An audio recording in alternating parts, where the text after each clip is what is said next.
അസ്സലാമു അലൈക്കും വറഹ്മത്തുള്ളാഹി. ഇന്നൽ ഹംദലില്ലാഹ് അൽഹംദുലില്ലാഹി റബ്ബിൽ ആലമീൻ വല്ലാഖിബത്തു ലിൽ മുത്തഖീൻ വസ്സലാത്തു വസ്സലാമു അലാ അഷ്റഫിൽ അംബിയാഇ വൽ മുർസലീൻ വഅലാ ആലിഹി വസഹ്ബിഹി അജ്മഈൻ അമ്മാ ബഅദ്. ഇൻ ഉരീദു ഇല്ലൽ ഇസ്ലാഹ മസ്തതഅതു വമാ തൗഫീഖി ഇല്ലാ ബില്ലാഹ് അലൈഹി തവക്കൽതു വഇലൈഹി ഉനീബു. റബ്ബി ഇശ്റഹ് ലി സദ്രി വയസ്സിർ ലി അംരി വഹ്ലുൽ ഉഖ്ദതം മിൻ ലിസാനി യഫ്ഖഹു ഖൗലി. അഊദു ബില്ലാഹി അസ്സമീഉൽ അലീം മിനശ് ശൈത്വാനിർ റജീം. യാ അയ്യുഹല്ലദീന ആമനു തഖുല്ലാഹ ഹഖ്ക തുഖാതിഹി വലാ തമൂതുന്ന ഇല്ലാ വഅൻതും മുസ്ലിമൂൻ. ബിസ്മില്ലാഹിർ റഹ്മാനിർ റഹീം. ഇന്ന റബ്ബക ലബിൽ മിർസാദ്. സ്നേഹാദരണീയരായ KNM-ൻ്റെയും ISM-ൻ്റെയും MSM-ൻ്റെയും ഭാരവാഹികളെ, ശബ്ദം ശ്രവിച്ചുകൊണ്ടിരിക്കുന്ന നല്ലവരായ നാട്ടുകാരെ, സഹോദരങ്ങളെ, സഹോദരികളെ,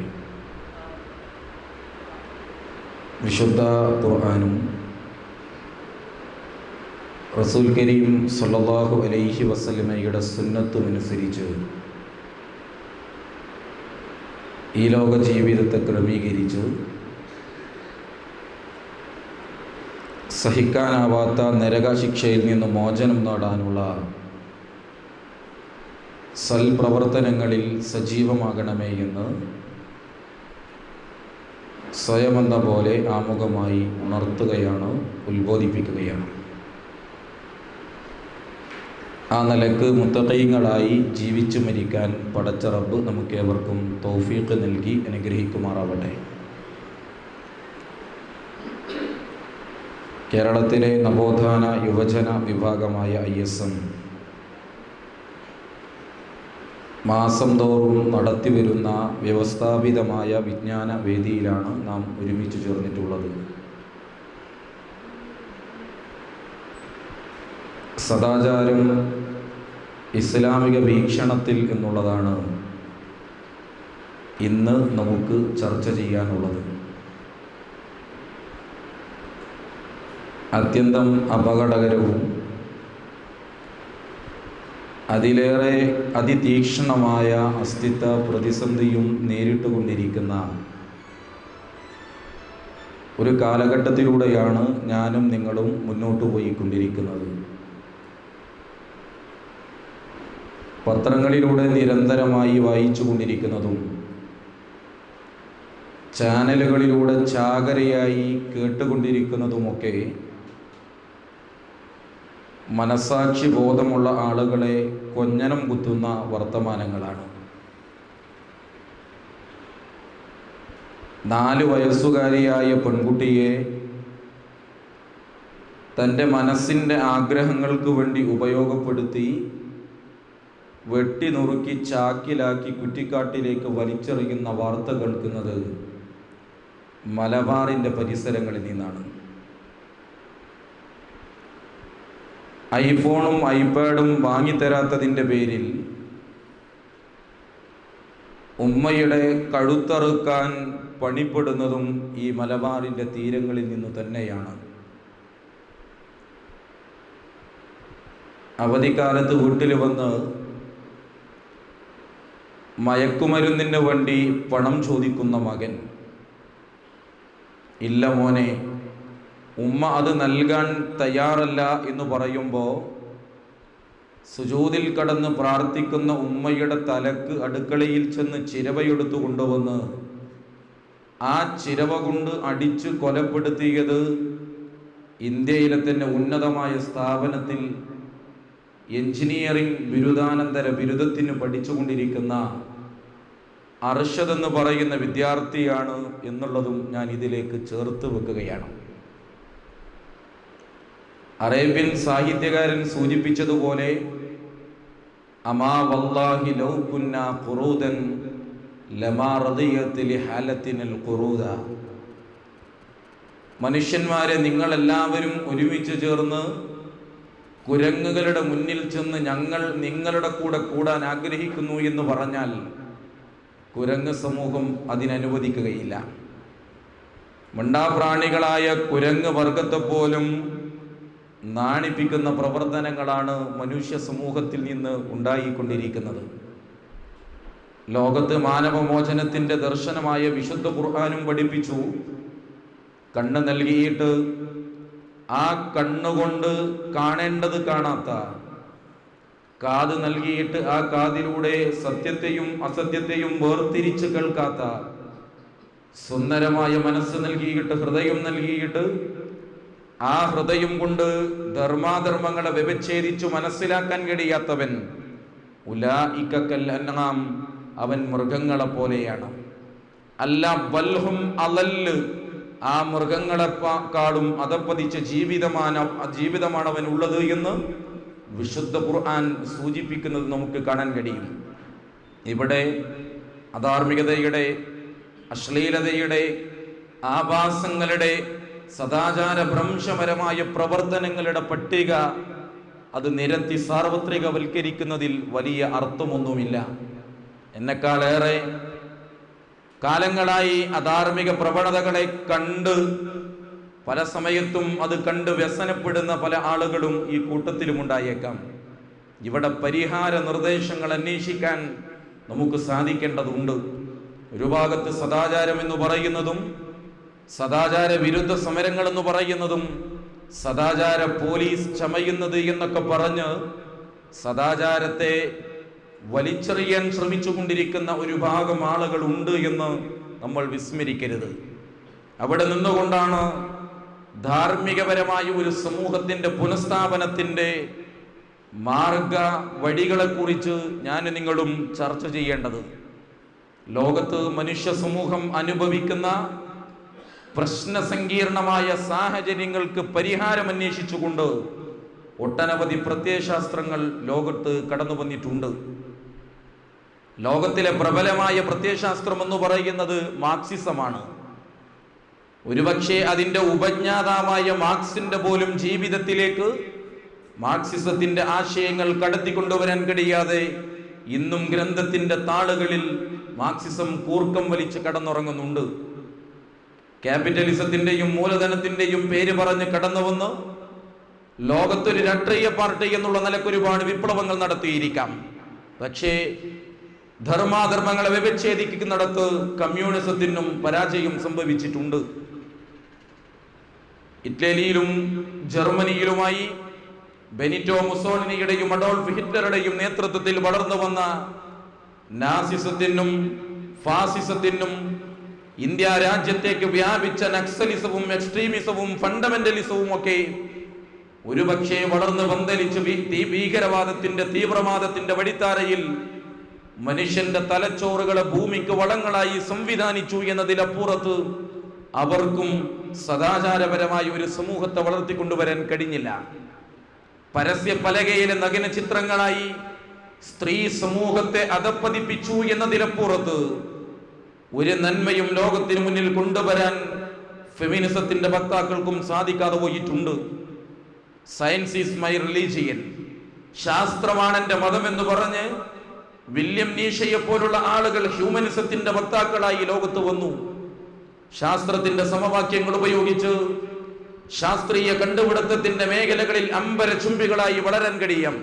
പക്ഷേ മനുഷ്യ സമൂഹത്തിന്റെ അപകടകരമായ മുന്നോട്ടു പോക്കിന് തടയിടുന്ന ഒരു സമവാക്യങ്ങളും ശാസ്ത്രത്തിന്റെ സൂത്രവാക്യങ്ങൾ ഉപയോഗിച്ചുകൊണ്ട് കൊണ്ടുവരാൻ സാധ്യമല്ല എന്ന് നമ്മൾ തിരിച്ചറിയണം. അവിടെയാണ് the solution for all humanity is only Islam എന്ന് പറയുന്നത്. മനുഷ്യൻ അനുഭവിച്ചു കൊണ്ടിരിക്കുന്ന അധാർമികപരമായ സദാചാര ഭ്രംശപരമായ പ്രവർത്തനങ്ങൾക്കുള്ള പരിഹാരം എന്ന് പറയുന്നത് ദീനിന്റെ വഴി സ്വീകരിക്കൽ തന്നെയാണ്. വിശുദ്ധ ഖുർആൻ ജീവിതത്തെ നിർവചിക്കുന്നിടത്ത് പോലും വളരെ സുന്ദരമായി എന്താണ് ജീവിതം എന്ന് ലോകത്തെ പഠിപ്പിക്കുന്നത് കാണാൻ കഴിയും. ജീവിതത്തെക്കുറിച്ച് ഒരുപാട് നിർവചനങ്ങൾ ചരിത്രത്തിലുണ്ട്. മലയാളത്തിലെ സാഹിത്യകാരന്മാരും ജീവിതത്തെക്കുറിച്ച് പറഞ്ഞു. ജീവിതമെന്ന് പറഞ്ഞാൽ ഒരു കളിയാണെന്ന് പറഞ്ഞവർ, ജീവിതം ഒരു തമാശയാണെന്ന് പറഞ്ഞവർ, ജീവിതം ഒരു നേരം പോക്കാണെന്ന് പറഞ്ഞവർ. Life is a tale told by an idiot full of songs and fury signifying nothing.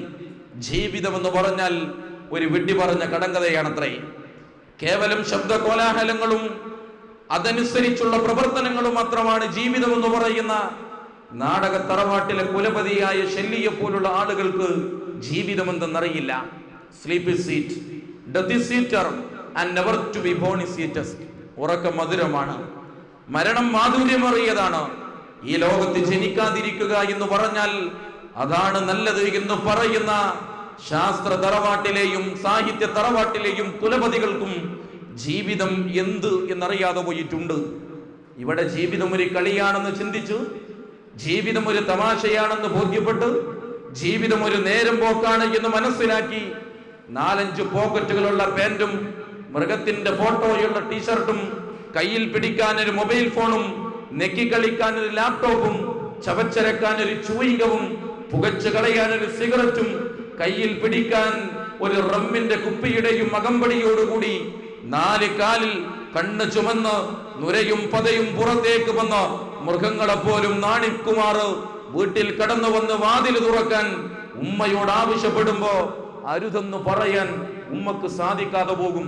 കാരണം ഈ മകൻ ചോദിക്കും, ഉമ്മ ഇതൊരു കളിയല്ലേ, ഉമ്മ ഇതൊരു തമാശയല്ലേ, ഉമ്മ ഇതൊരു നേരം പോക്കല്ലേ എന്ന് ചോദിക്കുമ്പോ ഉമ്മക്ക് മറുപടി പറയാൻ കഴിയണമെങ്കിൽ ഉമ്മക്ക് ജീവിതം എന്താണെന്ന് അറിയണം. അവിടെയാണ് ലോകത്ത് മാനവ മോചനത്തിന്റെ സന്ദേശമായി കടന്നു വന്ന ദീനുൽ ഇസ്ലാം ലോകത്തെ പഠിപ്പിക്കുകയാണ്. അല്ലദീ ഖലഖൽ മൗത വൽ ഹയാത ലിയബ്ലുവക്കും അയ്യുകും അഹ്സനു അമല. മോനെ, ജീവിത മരണം അതൊരു കളിയല്ല, അതൊരു തമാശയല്ല, അതൊരു നേരം പോക്കല്ല, അതൊരു ശബ്ദ കോലാഹലങ്ങളല്ല. അതിനപ്പുറത്ത് അയ്യുകും അഹ്സനു അമല, നിങ്ങളുടെ കൂട്ടത്തിൽ ആരാണ് ഏറ്റവും നല്ലവൻ എന്ന് പരിശോധിക്കാനുള്ള പരീക്ഷയാണ് ഈ ലോകത്തെ ജീവിതം എന്ന് പഠിപ്പിക്കപ്പെടുന്ന ഇസ്ലാമിന്റെ തത്വശാസ്ത്രമുണ്ട്. ആ ഒരു ആശയത്തിലേക്ക് എങ്ങനെയാണോ മനുഷ്യ സമൂഹത്തെ ഈ ഒരു ബോധത്തിലേക്ക്, ധർമ്മത്തിന്റെയും ധാർമ്മികതയുടെയും സദാചാരത്തിന്റെയും വഴിത്താരയിലേക്ക് തിരിച്ചു കൊണ്ടുവരിക എന്ന് വിശുദ്ധ ഖുർആനിന്റെയും ഹദീത്തുകളുടെയും അടിസ്ഥാനത്തിൽ തന്നെ എനിക്കും നിങ്ങൾക്കും പഠിക്കാൻ സാധിക്കേണ്ടതുണ്ട്. ഇസ്ലാം ലോകത്തിന് മുന്നിൽ വരച്ചു കാണിച്ചിരിക്കുന്ന തുല്യതയില്ലാത്ത ജീവിത മാതൃകയുണ്ട്.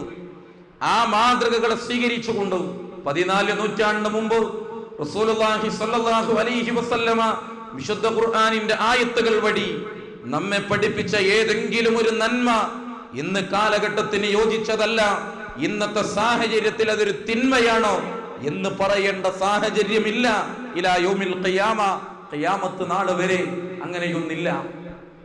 14 നൂറ്റാണ്ട് മുമ്പ് പ്രവാചകൻ സല്ലല്ലാഹു അലൈഹി വസല്ലമ തിന്മയാണെന്ന് പഠിപ്പിച്ച ഒരു വിഷയം ഇന്നത്തെ സാഹചര്യത്തിൽ അതൊരു നന്മയായി അംഗീകരിക്കണം എന്ന് പറയേണ്ട ഒരൊറ്റ പോയിന്റും നമുക്ക് ചരിത്രത്തിൽ നിന്ന് വായിച്ചെടുക്കാൻ കഴിയില്ല. ഇസ്ലാം വിരോധിച്ച് സദാചാരത്തിന്റെ മാർഗത്തിൽ നിന്ന് തെന്നിമാറി നിൽക്കുന്ന പ്രവർത്തനങ്ങളെ വിശുദ്ധ ഖുർആൻ സുന്ദരമായി തന്നെ വിശദീകരിക്കുന്നുണ്ട്.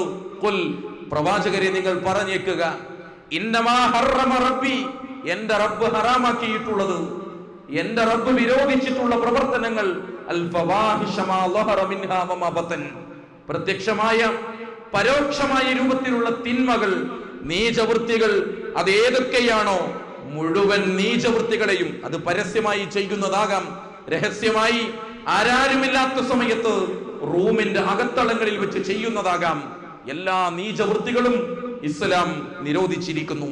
വൽ ഇത്മ, എല്ലാ അധർമ്മങ്ങളെയും, വൽ ബഗ്യ ബിഗൈരിൽ ഹഖ്, അന്യായമായ കയ്യേറ്റങ്ങൾ, കൊലപാതകത്തിന്റെ, അറുകൊലയുടെ, കഴുത്തറുക്കലിന്റെ ഒരു ലോകത്താണ് നമ്മൾ ജീവിക്കുന്നത്. എല്ലാതരം അന്യായമായ കയ്യേറ്റങ്ങളെയും ഇസ്ലാം എതിർക്കുന്നു. വഅൻ തുശ്രികൂ ബില്ലാഹി മാ ലം യുനസ്സിൽ ബിഹി സുൽത്താന, തനിക്ക് പ്രമാണം വന്നിട്ടില്ലാത്ത വിഷയത്തിൽ അല്ലാഹുവിനെ പങ്കു ചേർക്കുന്ന വിഷയം, വഅൻ തഖൂലു അലല്ലാഹി മാ ലാ തഅലമൂൻ, നിങ്ങൾക്കറിവില്ലാത്ത വിഷയം അല്ലാഹുവിന്റെ പേരിൽ പറഞ്ഞു പ്രചരിപ്പിക്കുന്നതും. വളരെ കൃത്യമായി ഇസ്ലാം വിശദീകരിച്ചു. ഒന്ന് ശിർക്ക്, രണ്ടാമത്തത് ഇസ്ലാമിന്റെ പേരിൽ റബ്ബിന്റെ പേരിൽ ഇല്ലാത്തത് പറഞ്ഞ് പ്രചരിപ്പിക്കുന്നത്, 3 കയ്യേറ്റങ്ങൾ, 4 അധർമ്മങ്ങൾ, 5 നീചവൃത്തികൾ. ഇസ്ലാം വിരോധിച്ചിട്ടുള്ള സദാചാരത്തിന്റെ ഭാഗത്തു നിന്ന് അസ്സലാമു അലൈക്കും സൂചിപ്പിച്ചത് അള്ളാഹുവിൽ പങ്കു ചേർക്കുന്ന വിഷയവും അള്ളാഹുവിൻ്റെ പേരിൽ ഇല്ലാത്തത് പ്രചരിപ്പിക്കുന്നതും അന്യായമായ കയ്യേറ്റങ്ങളും പ്രത്യക്ഷമായും പരോക്ഷമായും സംഭവിക്കുന്ന മുഴുവൻ നീചവൃത്തികളും, അതോടൊപ്പം എല്ലാത്തരം അധർമ്മങ്ങളെയും ഇസ്ലാം തിന്മയുടെയും സദാചാര ഭ്രംശപരമായ പ്രവർത്തനങ്ങളുടെയും പട്ടികയിലാണ് ഉൾപ്പെടുത്തുന്നത്. ഇവിടെ സദാചാരപരമായ ഒരു സമൂഹത്തെ വളർത്തിക്കൊണ്ടുവരുന്നതിൻ്റെ അടിസ്ഥാനം എന്ന് പറയുന്നത് എന്ത് എന്ന് നാം ആലോചിക്കേണ്ടതുണ്ട്. സദാചാരബോധത്തിൻ്റെ അടിസ്ഥാനം എന്ന് പറയുന്നത് ദൈവിക ചിന്ത തന്നെയാണ്. വിശുദ്ധ ഖുർആൻ 2-ാം അധ്യായം സൂറത്ത് ബഖറയിലൂടെ സൂചിപ്പിക്കുന്നത് കാണാം. യാ അയ്യുഹന്നാസ് ഉബ്ദു റബ്ബക്കുമുല്ലദീ ഖലഖക്കും വല്ലദീന മിൻ ഖബ്ലിക്കും ലഅല്ലക്കും തത്തഖൂൻ. അല്ലയോ മനുഷ്യരെ, മജ്ജയും മാംസവുമുള്ള ശരീരത്തിലൂടെ രക്തം സഞ്ചരിച്ചു കൊണ്ടിരിക്കുന്ന മുഴുവൻ മനുഷ്യരെയും വിളിച്ചു. അറബികളെ എന്നല്ല, സൗദിയിൽ ജീവിക്കുന്നവരെ എന്നല്ല, മുസ്ലിം രാജ്യത്ത് താമസിക്കുന്നവരെ എന്നല്ല, മനുഷ്യരെ, നിങ്ങൾ സൃഷ്ടിച്ചിരിക്കുന്ന ഒരു നാഥനുണ്ട്. ആ നാഥനെ മാത്രമേ നിങ്ങൾ വിളിച്ച് പ്രാർത്ഥിക്കാൻ പാടുള്ളൂ. ലഅല്ലക്കും തത്തഖൂൻ. അത് നിങ്ങളെ സൂക്ഷ്മതാബോധമുള്ള, ധർമ്മബോധമുള്ള, ദൈവഭയമുള്ള, സദാചാര സംസ്കാര ബോധമുള്ള ഒരു സമൂഹമാക്കി വളർത്തിയെടുക്കും. അപ്പൊ സദാചാരപരമായ ഒരു സമൂഹത്തെ വളർത്തിക്കൊണ്ടുവരുന്നതിൻ്റെ അടിസ്ഥാനം എന്ന് പറയുന്നത് റബ്ബിലുള്ള വിശ്വാസം തന്നെയാണ്. ഈ ദൈവബോധമാണ് മക്കയുടെ മണ്ണിലെ ആ അധർമ്മത്തിന്റെ കാടത്തത്തിന്റെ സംസ്കാരം എന്ന് പറഞ്ഞ ഒരു കാലഘട്ടത്തെ പരിവർത്തിപ്പിച്ചിട്ടുള്ളത്. അത് ചരിത്രം പരിശോധിക്കുമ്പോൾ നമുക്ക് ബോധ്യപ്പെടും. ജനിച്ചു വീഴുന്നത് ഒരു പെൺകുട്ടിയാണ് എന്നറിഞ്ഞാൽ കാലോടെ പിഴുതെടുത്ത് ഗർത്തത്തിലേക്ക് ചവിട്ടി താഴ്ത്തിയ ഒരു സമൂഹത്തിൽ നിന്നും യൂഫ്രട്ടീസിന്റെ നദീതീരത്ത് ഒരു ഒട്ടകം വിശന്നു കിടക്കുന്നു എന്നറിയുമ്പോഴേക്ക് അവിടേക്ക് ഭക്ഷണവുമായി കടന്നു ചെല്ലുന്ന ഫാറൂഖ് ഉമർ റളിയല്ലാഹു അൻഹുമാരെ സൃഷ്ടിച്ചത് ഈ ദൈവബോധമായിരുന്നു. തന്റെ മുന്നിൽ കാണുന്നവർ എതിരാളികളാണ് എന്ന് ബോധ്യപ്പെട്ടു കഴിഞ്ഞാൽ വെട്ടി നുറുക്കി വിരലിന്റെ അഗ്രഭാഗങ്ങളെ മാലയാക്കി കോർത്തിണക്കി ഉറ്റിവീടുന്ന രക്തക്കറകൾ കണ്ട് ആനന്ദ നൃത്തമാടിയവരുടെ കൂട്ടത്തിൽ നിന്നും തന്റെ വീടിന്റെ മുറ്റത്ത് വന്ന് ഒരു പക്ഷിക്കുഞ്ഞു പോലും ചിലച്ചു കഴിഞ്ഞാൽ അയൽവാസിയുടെ ഗണത്തിൽ ഉൾപ്പെടുത്തി ഭക്ഷണം കൊടുക്കണമെന്ന് പറയുന്ന ആ രൂപത്തിലുള്ള സ്വഹാബത്തിനെ വളർത്തിയെടുത്തത് ഈ ദൈവബോധമായിരുന്നു. ഒരു സ്വഹാബിയുടെ വീട്ടിൽ ഒരു ആടിനെ അറുത്തു. അദ്ദേഹം നാട്ടുകാർക്ക് വിതരണം ചെയ്തു. എന്തിനു വേണ്ടി? അള്ളാഹുവിന്റെ പ്രതിഫലം ലഭിക്കാൻ. ആ മാംസം കിട്ടിയ സ്വഹാബത്ത് ആലോചിക്കുകയാണ്, അവൻ എനിക്ക് നൽകിയത് പ്രതിഫലം ലഭിക്കാനാണ്, ആ പ്രതിഫലം എനിക്ക് വേണം. അദ്ദേഹം മറ്റൊരാൾക്ക് കൊടുത്തു. കിട്ടിയവൻ വീണ്ടും ചിന്തിക്കുന്നു, എനിക്കും വേണം ആ പ്രതിഫലം. അവൻ മറ്റൊരാൾക്ക് കൊടുത്തു. അങ്ങനെ കൈമാറി കൈമാറി ആരുടെ വീട്ടിലാണോ ആടിനെ അറുത്തത് അവന്റെ വീട്ടിൽ തന്നെ ആടിന്റെ മാംസം തിരിച്ചെത്തുന്ന ലോക ചരിത്രത്തിൽ മറ്റൊരിടത്തും സംഭവിക്കാത്ത, തുല്യതയില്ലാത്ത പരിവർത്തനം സംഭവിച്ചത് ഈ ദൈവബോധം കൊണ്ട് തന്നെയാണ്. ഈ ദൈവബോധം തന്നെയെ നമ്മളെയും പരിവർത്തിപ്പിക്കുകയുള്ളൂ. തിന്മകളുടെ, ആഭാസങ്ങളുടെ, അശ്ലീലതകളുടെ, അസാൻമാർഗിക പ്രവണതകളുടെ കോട്ടകൊത്തളങ്ങളെ കുറിച്ച് പറഞ്ഞു പ്രചരിപ്പിക്കുമ്പോ ആ മക്കളുടെ, യുവാക്കളുടെ മനസ്സുകളിലേക്ക് ഇസ്ലാമിന്റെ ബോധം, ദൈവീക ചിന്ത, റബ്ബിലുള്ള വിശ്വാസം പകർന്നു നൽകുമ്പോ അവരുടെ ജീവിതത്തിൽ ഒരു പരിവർത്തനം കാണാം. ഇന്ന റബ്ബക ലബിൽ മിർസാദ്. പതിയിരുന്നു കൊണ്ട് എന്നെ നിരീക്ഷിച്ചു കൊണ്ടിരിക്കുന്ന പടച്ച റബ്ബ്. ഞാൻ എൻ്റെ ബൈക്കിൽ യാത്ര ചെയ്യുമ്പോ എതിരെ വരുന്ന ഒരു വാഹനത്തിലെ ഡ്രൈവർ അപ്പുറത്ത് ഹൈവേ പോലീസ് ഉണ്ടെന്ന് ആംഗ്യം കാണിക്കുമ്പോ എന്റെ മനസ്സിലുള്ള ഒരു ഭയപ്പാടുണ്ട്. സദാസമയം എന്നെ നിരീക്ഷിച്ചു കൊണ്ടിരിക്കുന്ന ഒരു റബ്ബിലുള്ള വിശ്വാസം. അള്ളാഹുവിന്റെ മാലാഖമാരറിയാതെ മനുഷ്യ നിനക്കൊരു വാക്ക് പോലും ഉച്ചരിക്കുക സാധ്യമല്ല. നിന്റെ കണ്ണിന്റെ കട്ടുനോട്ടം അറിയുന്ന ബസ് സ്റ്റാൻഡുകളിലിരുന്ന്, ബസ് സ്റ്റോപ്പുകളിലിരുന്ന്, കോളേജ് വരാന്തകളുടെ മുന്നിലിരുന്ന് ഇടം കണ്ണിട്ട് നോക്കി അശ്ലീലതകൾ പറഞ്ഞുകൊണ്ടിരിക്കുന്ന കാലഘട്ടത്തിൽ നിന്റെ കണ്ണിന്റെ കട്ടുനോട്ടം അറിയുന്ന റബ്ബ് മനസ്സിൽ ഒളിപ്പിച്ചു വെച്ചതും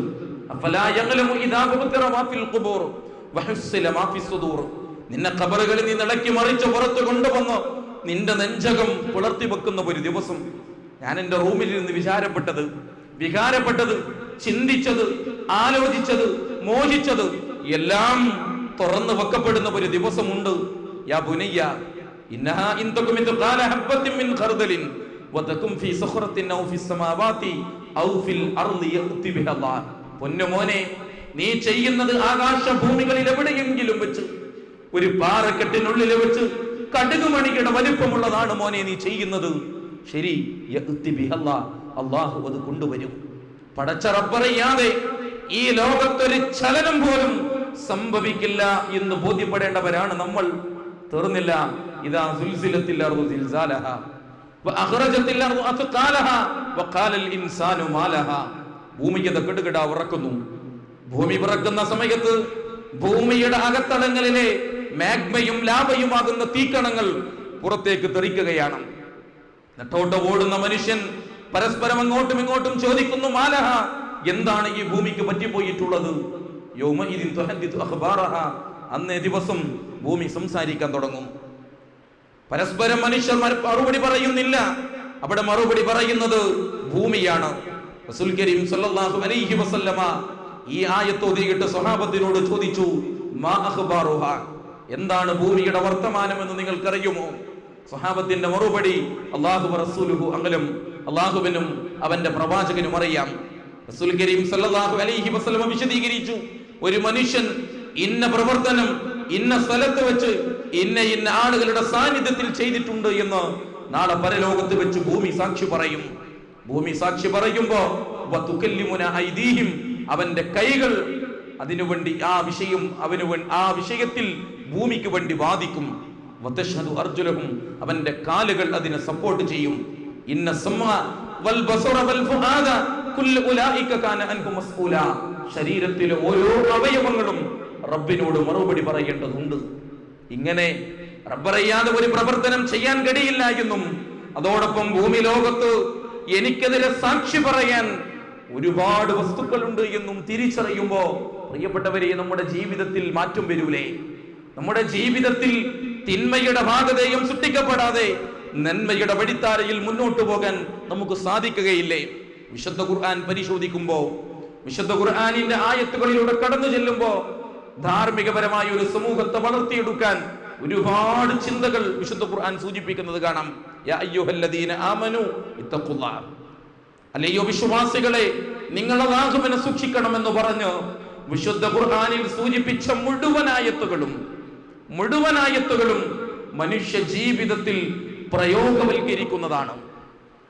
മുഴുവനായത്തും ഓരോന്നും നിങ്ങൾ നോക്കൂ. യാ അയ്യുഹല്ലദീന ആമനു ഇത്തഖുല്ലാഹ ഖൂലു ഖൗലൻ സദീദാ, നിങ്ങൾ മാന്യമായ വാക്ക് പറയണം. വഖൂലു മഅസ്സാദിഖീൻ, നിങ്ങൾ സത്യം പറയുന്നവരുടെ കൂട്ടത്തിലാവണം. പലിശ നിരോധിക്കുന്ന സമയത്ത് റസൂൽ കരീം സല്ലല്ലാഹു അലൈഹി വസല്ലമ പറഞ്ഞു, യാ അയ്യുഹല്ലദീന ആമനു തഖുല്ലാഹ, നിങ്ങൾ അല്ലാഹുവിനെ ഭയപ്പെടണം. വദറു മാ ബഖിയ മിന റിബ, ഇനി പലിശയിൽ ഒരു ഇടപാടും ബാക്കിയില്ല. അത് ഓതിയിട്ട് റസൂലുള്ളാഹി നിർത്തിയില്ല. തന്റെ മൂത്താപ്പയായ അബ്ബാസ് റളിയല്ലാഹു അൻഹുവിന്റെ കയ്യിൽ നിന്ന് ചിട്ടി പലിശയുടെ കണക്കുകൾ വാങ്ങി തന്റെ കാലിന്റെ അടിയിൽ വെച്ച് ചവിട്ടിയേരച്ചിട്ട് റസൂൽ കരീം സല്ലല്ലാഹു അലൈഹി വസല്ലമ പ്രഖ്യാപിച്ചു, ഒന്നാമത് നിരോധിക്കുന്ന പലിശ എന്റെ മൂത്താപ്പയുടെ പലിശയാണ്. ഇതാണ് ജീവിതത്തിൽ പ്രയോഗവൽക്കരിക്കുക. മദ്യനിരോധനം നോക്കൂ നിങ്ങൾ. അവിടെയും ഇസ്ലാം അള്ളാഹുവിനെ ഓർമ്മപ്പെടുത്തിയിട്ടാ വിശദീകരിക്കുന്നത്. നമ്മുടെ നാട്ടിൽ മദ്യത്തെക്കുറിച്ചുള്ള ചർച്ച 2-3 വർഷമായി. മദ്യനിരോധനമാണെന്നൊരു വിഭാഗം, മദ്യവർജനമാണെന്ന് മറ്റൊരു വിഭാഗം, മദ്യപാടെ ഇല്ലാതാക്കലാണ് ഇന്ന് മറ്റൊരു വിഭാഗം, നിലവാരമില്ലാത്ത ബാറ് അടച്ചുപൂട്ടലാണ് പരിഹാരമെന്ന് മറ്റൊരു കൂട്ടർ. ഒന്നും പരിഹാരമല്ല. നമ്മുടെ നാട്ടിൽ പാൻപരാഗ് നിരോധിച്ചു. ഇന്നും പിന്നാമ്പുറങ്ങളിലൂടെ പാൻപരാഗിന്റെ കച്ചവടം നടന്നുകൊണ്ടിരിക്കുന്നു. അവിടെ തിന്മയിൽ നിന്ന് മാറ്റപ്പെട്ടു പോകാൻ അവരുടെ മനസ്സിൽ ഒരു ബോധം, ഒരു ദൈവബോധം വഴി അവരുടെ മനസ്സിൽ ഇതൊരു തിന്മയാണെന്ന ബോധം സൃഷ്ടിക്കപ്പെടേണ്ടതുണ്ട്.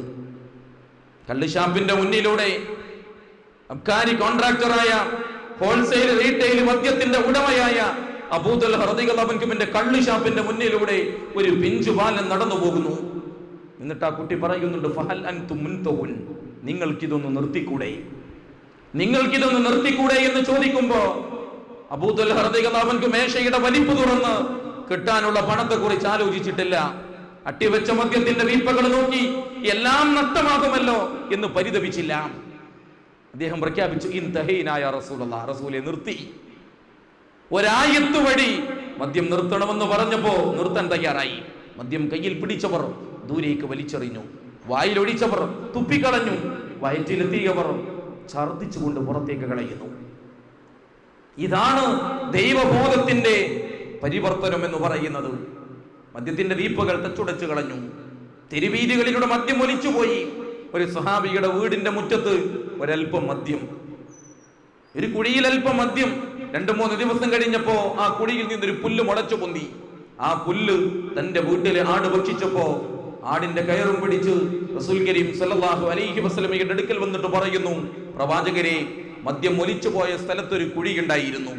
ആ കുഴിയിൽ നിന്നൊരു പുല്ല് മുളച്ചു പൊന്തി. ആ പുല്ല് ഈ നിൽക്കുന്ന ആട് ഭക്ഷിച്ചിരിക്കുന്നു. അതുകൊണ്ട് ഈ ആടിന്റെ പാൽ എനിക്ക് കുടിക്കാൻ പറ്റുമോ? എന്ത്?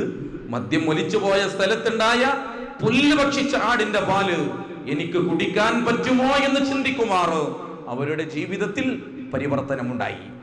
എന്തുകൊണ്ട്? ദൈവവിശ്വാസം കൊണ്ട്, അള്ളാഹുവിലുള്ള വിശ്വാസം കൊണ്ട്. ഇത് പറയുമ്പോൾ നമ്മളെ സംബന്ധിച്ചിടത്തോളം വലിയ മാറ്റമൊന്നും ഉണ്ടാവില്ല. കാരണം എന്താ അറിയോ? നമ്മൾ ജനിക്കുന്ന സമയം മുതലേ നമുക്ക് മദ്യം ഹറാമാ. പക്ഷേ ഈ ആയത്തിറങ്ങുന്നത് വരെ ഇവർക്ക് മദ്യം കുടിക്കാം. ഈ ആയത്തിറങ്ങുന്നത് വരെ ഇവർക്ക് മദ്യം കുടിക്കാം. എത്രത്തോളം? ഞാനെങ്ങാനും മരിച്ചു കഴിഞ്ഞാൽ എൻ്റെ മയ്യത്തിനെ മുന്തിരിവള്ളിയുടെ താഴെ കുഴിച്ചിടണമെന്ന് കവിത എഴുതിയവർ, എൻ്റെ നുറുങ്ങിയ എല്ലുകൾക്ക് ലഹരി ലഭിക്കട്ടെ. പെണ്ണ് കാണാൻ ചെന്നപ്പോ പെണ്ണിന്റെ വീട്ടുകാർ മദ്യം കൊടുക്കാത്തതിന്റെ പേരിൽ നിങ്ങളുടെ മകളെ എനിക്ക് വേണ്ടെന്ന് പറഞ്ഞ ജാഹിലിയ പാരമ്പര്യം. മദ്യം കുടിച്ചുകൊണ്ടിരിക്കുന്നതിനിടക്ക് മദ്യക്കുപ്പിയിൽ ഒരു ഈച്ച വീണ് ചത്തുപോയപ്പോ ആ ഈച്ചയെ ഉയർത്തിപ്പിടിച്ച്, നീ എത്ര ഭാഗ്യവതിയാ, നിന്റെ ജീവിതത്തിലെ അവസാനത്തെ ശ്വാസം ഈ മദ്യത്തിൽ കിടന്ന് മരിക്കാൻ ഭാഗ്യം ലഭിച്ചവളെ എന്ന് പാട്ടുപാടിയ അറേബ്യയുടെ മണ്ണിൽ മദ്യം എന്നുള്ളത് നിർത്തണമെന്ന് പറഞ്ഞപ്പോ നിർത്താൻ തയ്യാറായ പാരമ്പര്യമുണ്ട്. ഉമർ റളിയല്ലാഹു അൻഹുവിന്റെ ചരിത്രം നമ്മൾ ഇടക്കിടക്ക് പറയുന്നതാ. പർവ്വതത്തിന്റെ മുകളിലേക്ക് ആടിനെ മേയ്ക്കാൻ പോയ ആട്ടിടയനോട്, മോനെ ഒന്നിനെ തരുമോ, ഒന്നിനെ തരുമോ? കുഞ്ഞിന്റെ മറുപടി, എന്റേതല്ല, യജമാനന്റേതാണ്. മോനെ, ഈ കൂട്ടത്തുനിന്ന് ഒന്നിനെ തന്നാൽ യജമാനൻ അറിയില്ല. അഥവാ അറിഞ്ഞാൽ തന്നെ നിനക്ക് നിന്റെ യജമാനോട് ചെന്നായ പിടിച്ചതാണെന്ന് കളവ് പറയാം. ആ പിഞ്ചുബാലൻ ഉമർ റളിയല്ലാഹു അൻഹുവിന്റെ മുഖത്ത് നോക്കി ചോദിച്ചു, നിങ്ങൾ പറഞ്ഞതുപോലെ എനിക്ക് എന്റെ യജമാനോട് കളവ് പറയാം, പക്ഷേ ഫൈനല്ലാഹ്, അല്ലാഹു എവിടെ? ഈ ഒരൊറ്റ വാക്ക് നിന്നെ സ്വർഗത്തിലെത്തിക്കുമെന്ന് ആ കുഞ്ഞിനെ തന്റെ മാറോടെടുപ്പിച്ച് പിടിച്ച് ഉമർ റളിയല്ലാഹു അൻഹു പറയുന്നത് കാണാം. ഏത് വാക്ക്? ഫൈനല്ലാഹ്, അല്ലാഹു എവിടെ? പ്രിയപ്പെട്ടവരെ, ഈ ഒരു ചിന്തയെ തന്നെയാണ് നമുക്കും വേണ്ടത്. ഇസ്ലാം കാര്യങ്ങൾ 5 എണ്ണമാണ്. രണ്ടാമത്തത് നമസ്കാരം, 3 സക്കാത്ത്, 4 നോമ്പ്, 5 ഹജ്ജ്. രണ്ടാമത്തെ നമസ്കാരം നിർവഹിക്കുന്ന, 3-ാമത്തെ സക്കാത്ത് കൊടുക്കുന്ന, 4-ാമത്തെ നോമ്പ് നോൽക്കുന്ന, 5-ാമത്തെ ഹജ്ജ്. ശാരീരികമായും സാമ്പത്തികമായും പ്രയാസങ്ങളില്ലെങ്കിൽ അതും നിർവഹിക്കുന്ന നമ്മളിൽ ഇല്ലാതെ പോയത് 1-ാമത്തെ ഷഹാദത്താ. 1-ാമത്തത് ഷഹാദത്താ. കലിമത്ത് ഷഹാദത്തിനെ കുറിച്ച് നമ്മളും ചെറുപ്പത്തിൽ പഠിച്ചു. മനസ്സിൽ ഉറപ്പിച്ച് നാവ് കൊണ്ട് വെളിവാക്കി പറയലാണത്. നാവ് കൊണ്ട് വെളിവാക്കി പറയാൻ ആരെ കൊണ്ടും കഴിയും. പക്ഷെ മനസ്സിൽ ഒന്നുറക്കണം. അല്ലാഹു എന്ന വിശ്വാസം എന്റെ മനസ്സിന്റെ ഉള്ളിൽ രൂഢമൂലമായി നിലനിൽക്കണം. ഈ ഷഹാദത്ത് പലപ്പോഴും നമ്മളിൽ നിന്ന് പൊടിഞ്ഞു പോകുന്നു. ബസ്സിൽ കയറുമ്പോ എന്റെ കയ്യിൽ 10 രൂപയുടെ ഒട്ടിച്ചു വെച്ച നോട്ട്, കണ്ടക്ടർ വരുമ്പോ ഞാനത് മെല്ലെ മടക്കും. എന്നിട്ട് കണ്ടക്ടർ കയ്യിലേക്ക് കൊടുത്തു. അപ്പൊ എന്റെ മനസ്സിൽ, പടച്ചോനെ, അയാളത് തുറന്നു നോക്കാതെ നേരെ ബാഗിന്റെ ഉള്ളിലേക്ക് ഇടണം. അയാളത് തുറന്നു നോക്കാതെ ബാഗിന്റെ ഉള്ളിലേക്ക് ഇട്ടാൽ അൽഹംദുലില്ലാ, അയാളത് അറിഞ്ഞിട്ടില്ല. പക്ഷേ ഫൈനല്ലാഹ്, അല്ലാഹു എവിടെ പോയി? ഞാൻ എന്റെ റൂമിലിരുന്ന് ആരാരും അറിയാതെ കാണാൻ പാടില്ലാത്തത് എന്തോ ഒന്ന് കണ്ടുകൊണ്ടിരിക്കുന്നു. ആ സമയത്ത് KNM-ന്റെ ISM-ന്റെ ഉത്തരവാദപ്പെട്ട ഭാരവാഹികൾ വന്ന് കോളിംഗ് ബെൽ അടിച്ചാൽ ഞാൻ ഒന്നാമത് ചെയ്യുക വാതിൽ തുറക്കലാണോ അതല്ലേ TV നിർത്തലാണോ? TV നിർത്തും. കാരണം ISM-ന്റെയും KNM-ന്റെയും ഭാരവാഹികൾ അത് കാണുന്നത് എനിക്ക് പേടിയാണ്. പക്ഷേ അള്ളാഹു കാണുന്നത് പേടിയാകുന്നില്ല. ഞാൻ എൻ്റെ ഭാര്യയോട്, ഭാര്യയുടെ ജ്യേഷ്ഠത്തിയുടെ കുറ്റങ്ങൾ പറഞ്ഞുകൊണ്ടിരിക്കുന്നു. ആ സമയത്ത് ഭാര്യയുടെ ജ്യേഷ്ഠത്തി എങ്ങാനും ആ സദസ്സിലേക്ക് കടന്നു വന്നാൽ ഞാൻ എൻ്റെ സംസാരം തുടരാറില്ല. ഞാൻ എൻ്റെ ഭാര്യയോട് പറയാം, ബാക്കി ഓള് പോയിട്ട് പറയാന്ന് പറയും. കാരണം എൻ്റെ ഭാര്യയുടെ ജ്യേഷ്ഠത്തികൾ കേൾക്കുന്നത് എനിക്ക് കുറച്ചില്ല, പക്ഷെ റബ്ബ് കേൾക്കുന്നത് എനിക്ക് കുറച്ചിലായി മാറുന്നില്ല. ഇവിടെയാ തിരുത്തപ്പെടേണ്ടത്, ഇവിടെയാണ് മാറ്റപ്പെടേണ്ടതും. ഈ സദസ്സ് ഇവിടെ വന്ന ഒരാളോട് നമസ്കരിക്കാൻ പറഞ്ഞാൽ ഞാൻ ഉറച്ചു വിശ്വസിക്കുന്നു അവന്റെ നമസ്കാരത്തിന് 10 മിനിറ്റ് അല്ലെ 5 മിനിറ്റ് എന്തായാലും ഉണ്ടാവും ദൈർഘ്യം. കാരണം നമ്മളെല്ലാം അവനെ നോക്കിക്കൊണ്ടിരിക്കുന്നു. ആരാരുമില്ലാത്ത സമയത്ത് റൂമിന്റെ അകത്തളങ്ങളിൽ വെച്ച് ഒറ്റക്ക് നമസ്കരിക്കുമ്പോ ഇതേ 4 റക്അത്ത് നമസ്കാരം എന്തുകൊണ്ടാണ് പ്രിയപ്പെട്ടവരെ 2 മിനിറ്റ് കൊണ്ട് തീർന്നത്? റസൂൽ കരീം സല്ലല്ലാഹു അലൈഹി വസല്ലം സൂചിപ്പിക്കുന്നത് കാണാം. ഒരാൾ നമസ്കരിക്കുന്ന സമയത്ത് പിറകിൽ ഒരാൾ വന്നിരുന്നു എന്ന് അവന് ബോധ്യപ്പെടുമ്പോ യുസയ്യിനു സ്വലാത്തുഹു, അവൻ ആ നമസ്കാരം ഉഷാറാക്കും. വഖദ് അശ്റക, അവൻ ശിർക്ക് ചെയ്തിരിക്കുന്നു. കൈ കെട്ടണ സമയത്ത് എൻ്റെ മനസ്സിലെന്താ, ഇന്നാത്തേനാക്കൽക്കൗത്തർ ഓതിയിട്ട് തീർക്കണം. ബാക്കിൽ ഒരാൾ വന്ന് തൊണ്ടിയാലോ സബ്ബിഹിസ്മ റബ്ബിക്കലാല, അത് ആർക്കും വേണ്ടിയിട്ടാ, എനിക്കും വേണ്ടിയിട്ടാ. അള്ളാഹ്ക്ക് ഞാൻ കൊടുത്തത് ഇന്നാത്തേനാക്കൽക്കൗത്തർ, അപ്പം ഇപ്പം കേട്ടോ മോശ എന്ന് ചിന്തിച്ചപ്പോൾ സൂറത്ത് മാറും. ഇവിടെയാണ് പ്രിയപ്പെട്ടവരെ നമുക്ക് തിരുത്താൻ തയ്യാറാവേണ്ടത്. നമ്മുടെ മുൻഗാമികൾ ലോകത്ത് ഒരു ധാർമ്മികതയുള്ള സദാചാര ബോധമുള്ള സമൂഹത്തെ വളർത്തിയെടുത്തത് മറ്റൊരു മാജിക്കുകൾ കൊണ്ടും മായാജാലങ്ങൾ കൊണ്ടുമായിരുന്നില്ല. ഈ ഒരു റബ്ബിലുള്ള വിശ്വാസം. സാമൂതിരി രാജാവിന്റെ കൊട്ടാരത്തിലേക്ക് കടന്നു വന്നുകൊണ്ട് മാലിക് ബിൻ ദീനാർ റഹ്മത്തുള്ളാഹി കടന്നു വരുമ്പോ അദ്ദേഹത്തെ സ്വീകരിച്ച് കുടിക്കാൻ വേണ്ടി ഇളനീര് കൊടുത്തപ്പോ ആ ഇളനീര് തന്റെ കൈകളിൽ ഏറ്റുവാങ്ങി വലതുഭാഗത്തേക്ക് മാറ്റി വെച്ചിട്ട് മാലിക് ബിൻ ദീനാർ റഹ്മത്തുള്ളാഹി ചോദിക്കുന്നുണ്ട്, നിങ്ങൾ ഇവിടത്തെ രാജാവാണ്, നിങ്ങൾ രാജാവ് എന്നുള്ള നിലക്ക് ആരുടെയെങ്കിലും വീട്ടിൽ ചെന്ന് അവരുടെ അനുവാദം ചോദിക്കാതെ പറിച്ചു കൊണ്ടുവന്ന ഇളനീരാവാൻ ഇത് സാധ്യതയുണ്ട്. അതുകൊണ്ട് ആരുടെ വീട്ടിൽ നിന്നാണ് നിങ്ങൾ ഇത് പറിച്ചത് എന്ന് എനിക്ക് കാണിച്ചു തരിക. അവരുടെ അനുവാദമുണ്ടോ എന്നറിയാതെ ഞാനിത് കുടിക്കുകയില്ല. ഭക്ഷണം കഴിച്ചു കഴിഞ്ഞതിന് ശേഷം പല്ലിൽ തൊണ്ടുന്നതിന് മുമ്പ് ഈർക്കിളി കൊടുത്തപ്പെടും. മാലിക് ഇബ്നു ദീനാർ റഹ്മത്തുള്ളാഹി ചോദിച്ചിട്ടുണ്ട്, ഇത് ആരുടെ വീട്ടിലെ തെങ്ങിന്റെ പട്ടയിൽ നിന്ന് പറിച്ചെടുത്തതാ? ഇവിടെയാ നമ്മുടെ മനസ്സിക്ക് വരേണ്ട ചിന്ത. അള്ളാഹുവിലുള്ള വിശ്വാസമാ ഇസ്ലാഹി പ്രസ്ഥാനത്തിന് പ്രവർത്തന മേഖലകളിൽ മുന്നേറ്റമുണ്ടാകുന്ന സന്ദർഭത്തിൽ പ്രസ്ഥാനത്തിന്റെ കേരള നദവത്തുൽ മുജാഹിദിന്റെ സ്ഥാപക നേതാക്കളിൽ പ്രമുഖനായ KM മൗലവി തിരൂർ മസ്ജിദ് തൗഹീദിന്റെ മുന്നിലൂടെ ഈ ആദർശപരമായി ജീവിച്ചതിന്റെ പേരിൽ തയ്യിൽ മുഹമ്മദ് കുട്ടി മുസ്ലിയാർ എന്ന KM മൗലവിക്ക് മുഖം മറച്ച് നടക്കേണ്ടി വന്നു. എതിരാളികൾ ആക്രമണത്തിന്റെ കരങ്ങളുമായി മുന്നോട്ട് പോകുമ്പോ മുഖം മറച്ച് നടക്കേണ്ട സാഹചര്യം വന്നു. അവസാനം നാടുവിടാൻ തീരുമാനിച്ചു. തോണിയിൽ കയറി നാടുവിടുകയാണ്. എതിരെ വരുന്ന ഒരു തോണിക്കാരൻ KM മൗലവിയോട് ചോദിച്ചു, നിങ്ങൾ എങ്ങോട്ടാണ് പോകുന്നത്? തോണി തുഴയുന്ന വഞ്ചിക്കാരന്റെ മറുപടി, ഞങ്ങൾ പോകുന്നത് കൊടുങ്ങല്ലൂരിലേക്കാണ്. യാത്ര തുടർന്നു. യാത്രക്കിടയിൽ KM മൗലവി ആ വഞ്ചിക്കാരനോട് ചോദിച്ചു, നമ്മൾ പോകുന്നത് കൊടുങ്ങല്ലൂരിലേക്കാണ് എന്ന് ആരാണ് നിങ്ങളോട് പറഞ്ഞത്? വഞ്ചിക്കാരന്റെ മറുപടി, നമ്മൾ നാട് വിടുമ്പോ എങ്ങോട്ടാണ് പോകുന്നത് എന്ന് കൃത്യമായി പറഞ്ഞാൽ അവൻ നമ്മുടെ പിന്നാലെ വന്നാലോ എന്ന് വിചാരിച്ച് ഞാൻ സ്ഥലം മാറ്റി പറഞ്ഞതാ. KM മൗലവി പറഞ്ഞു, അള്ളാഹുവിന്റെ കോടതിയിൽ എനിക്കതിന് മറുപടി പറയാൻ കഴിയില്ല, അതുകൊണ്ട് കൊടുങ്ങല്ലൂരിലേക്ക് തുഴഞ്ഞോ. ഇതായിരുന്നു അള്ളാഹുവിലുള്ള വിശ്വാസം. ഈ ഒരു വിശ്വാസം തന്നെയാണ് നമ്മളെയും മാറ്റിപ്പണിയുക. അതിനെന്തു വേണം? റബ്ബിലുള്ള വിശ്വാസം മനസ്സിൽ രൂഢമൂലമായി നിലനിൽക്കണം. ഒരു ദിവസം സുബഹി മുതൽ ഇശാ വരെ നിർബന്ധമായി 94 തവണ അല്ലാഹു അക്ബർ എന്ന് പറയുന്നവരാ നമ്മൾ.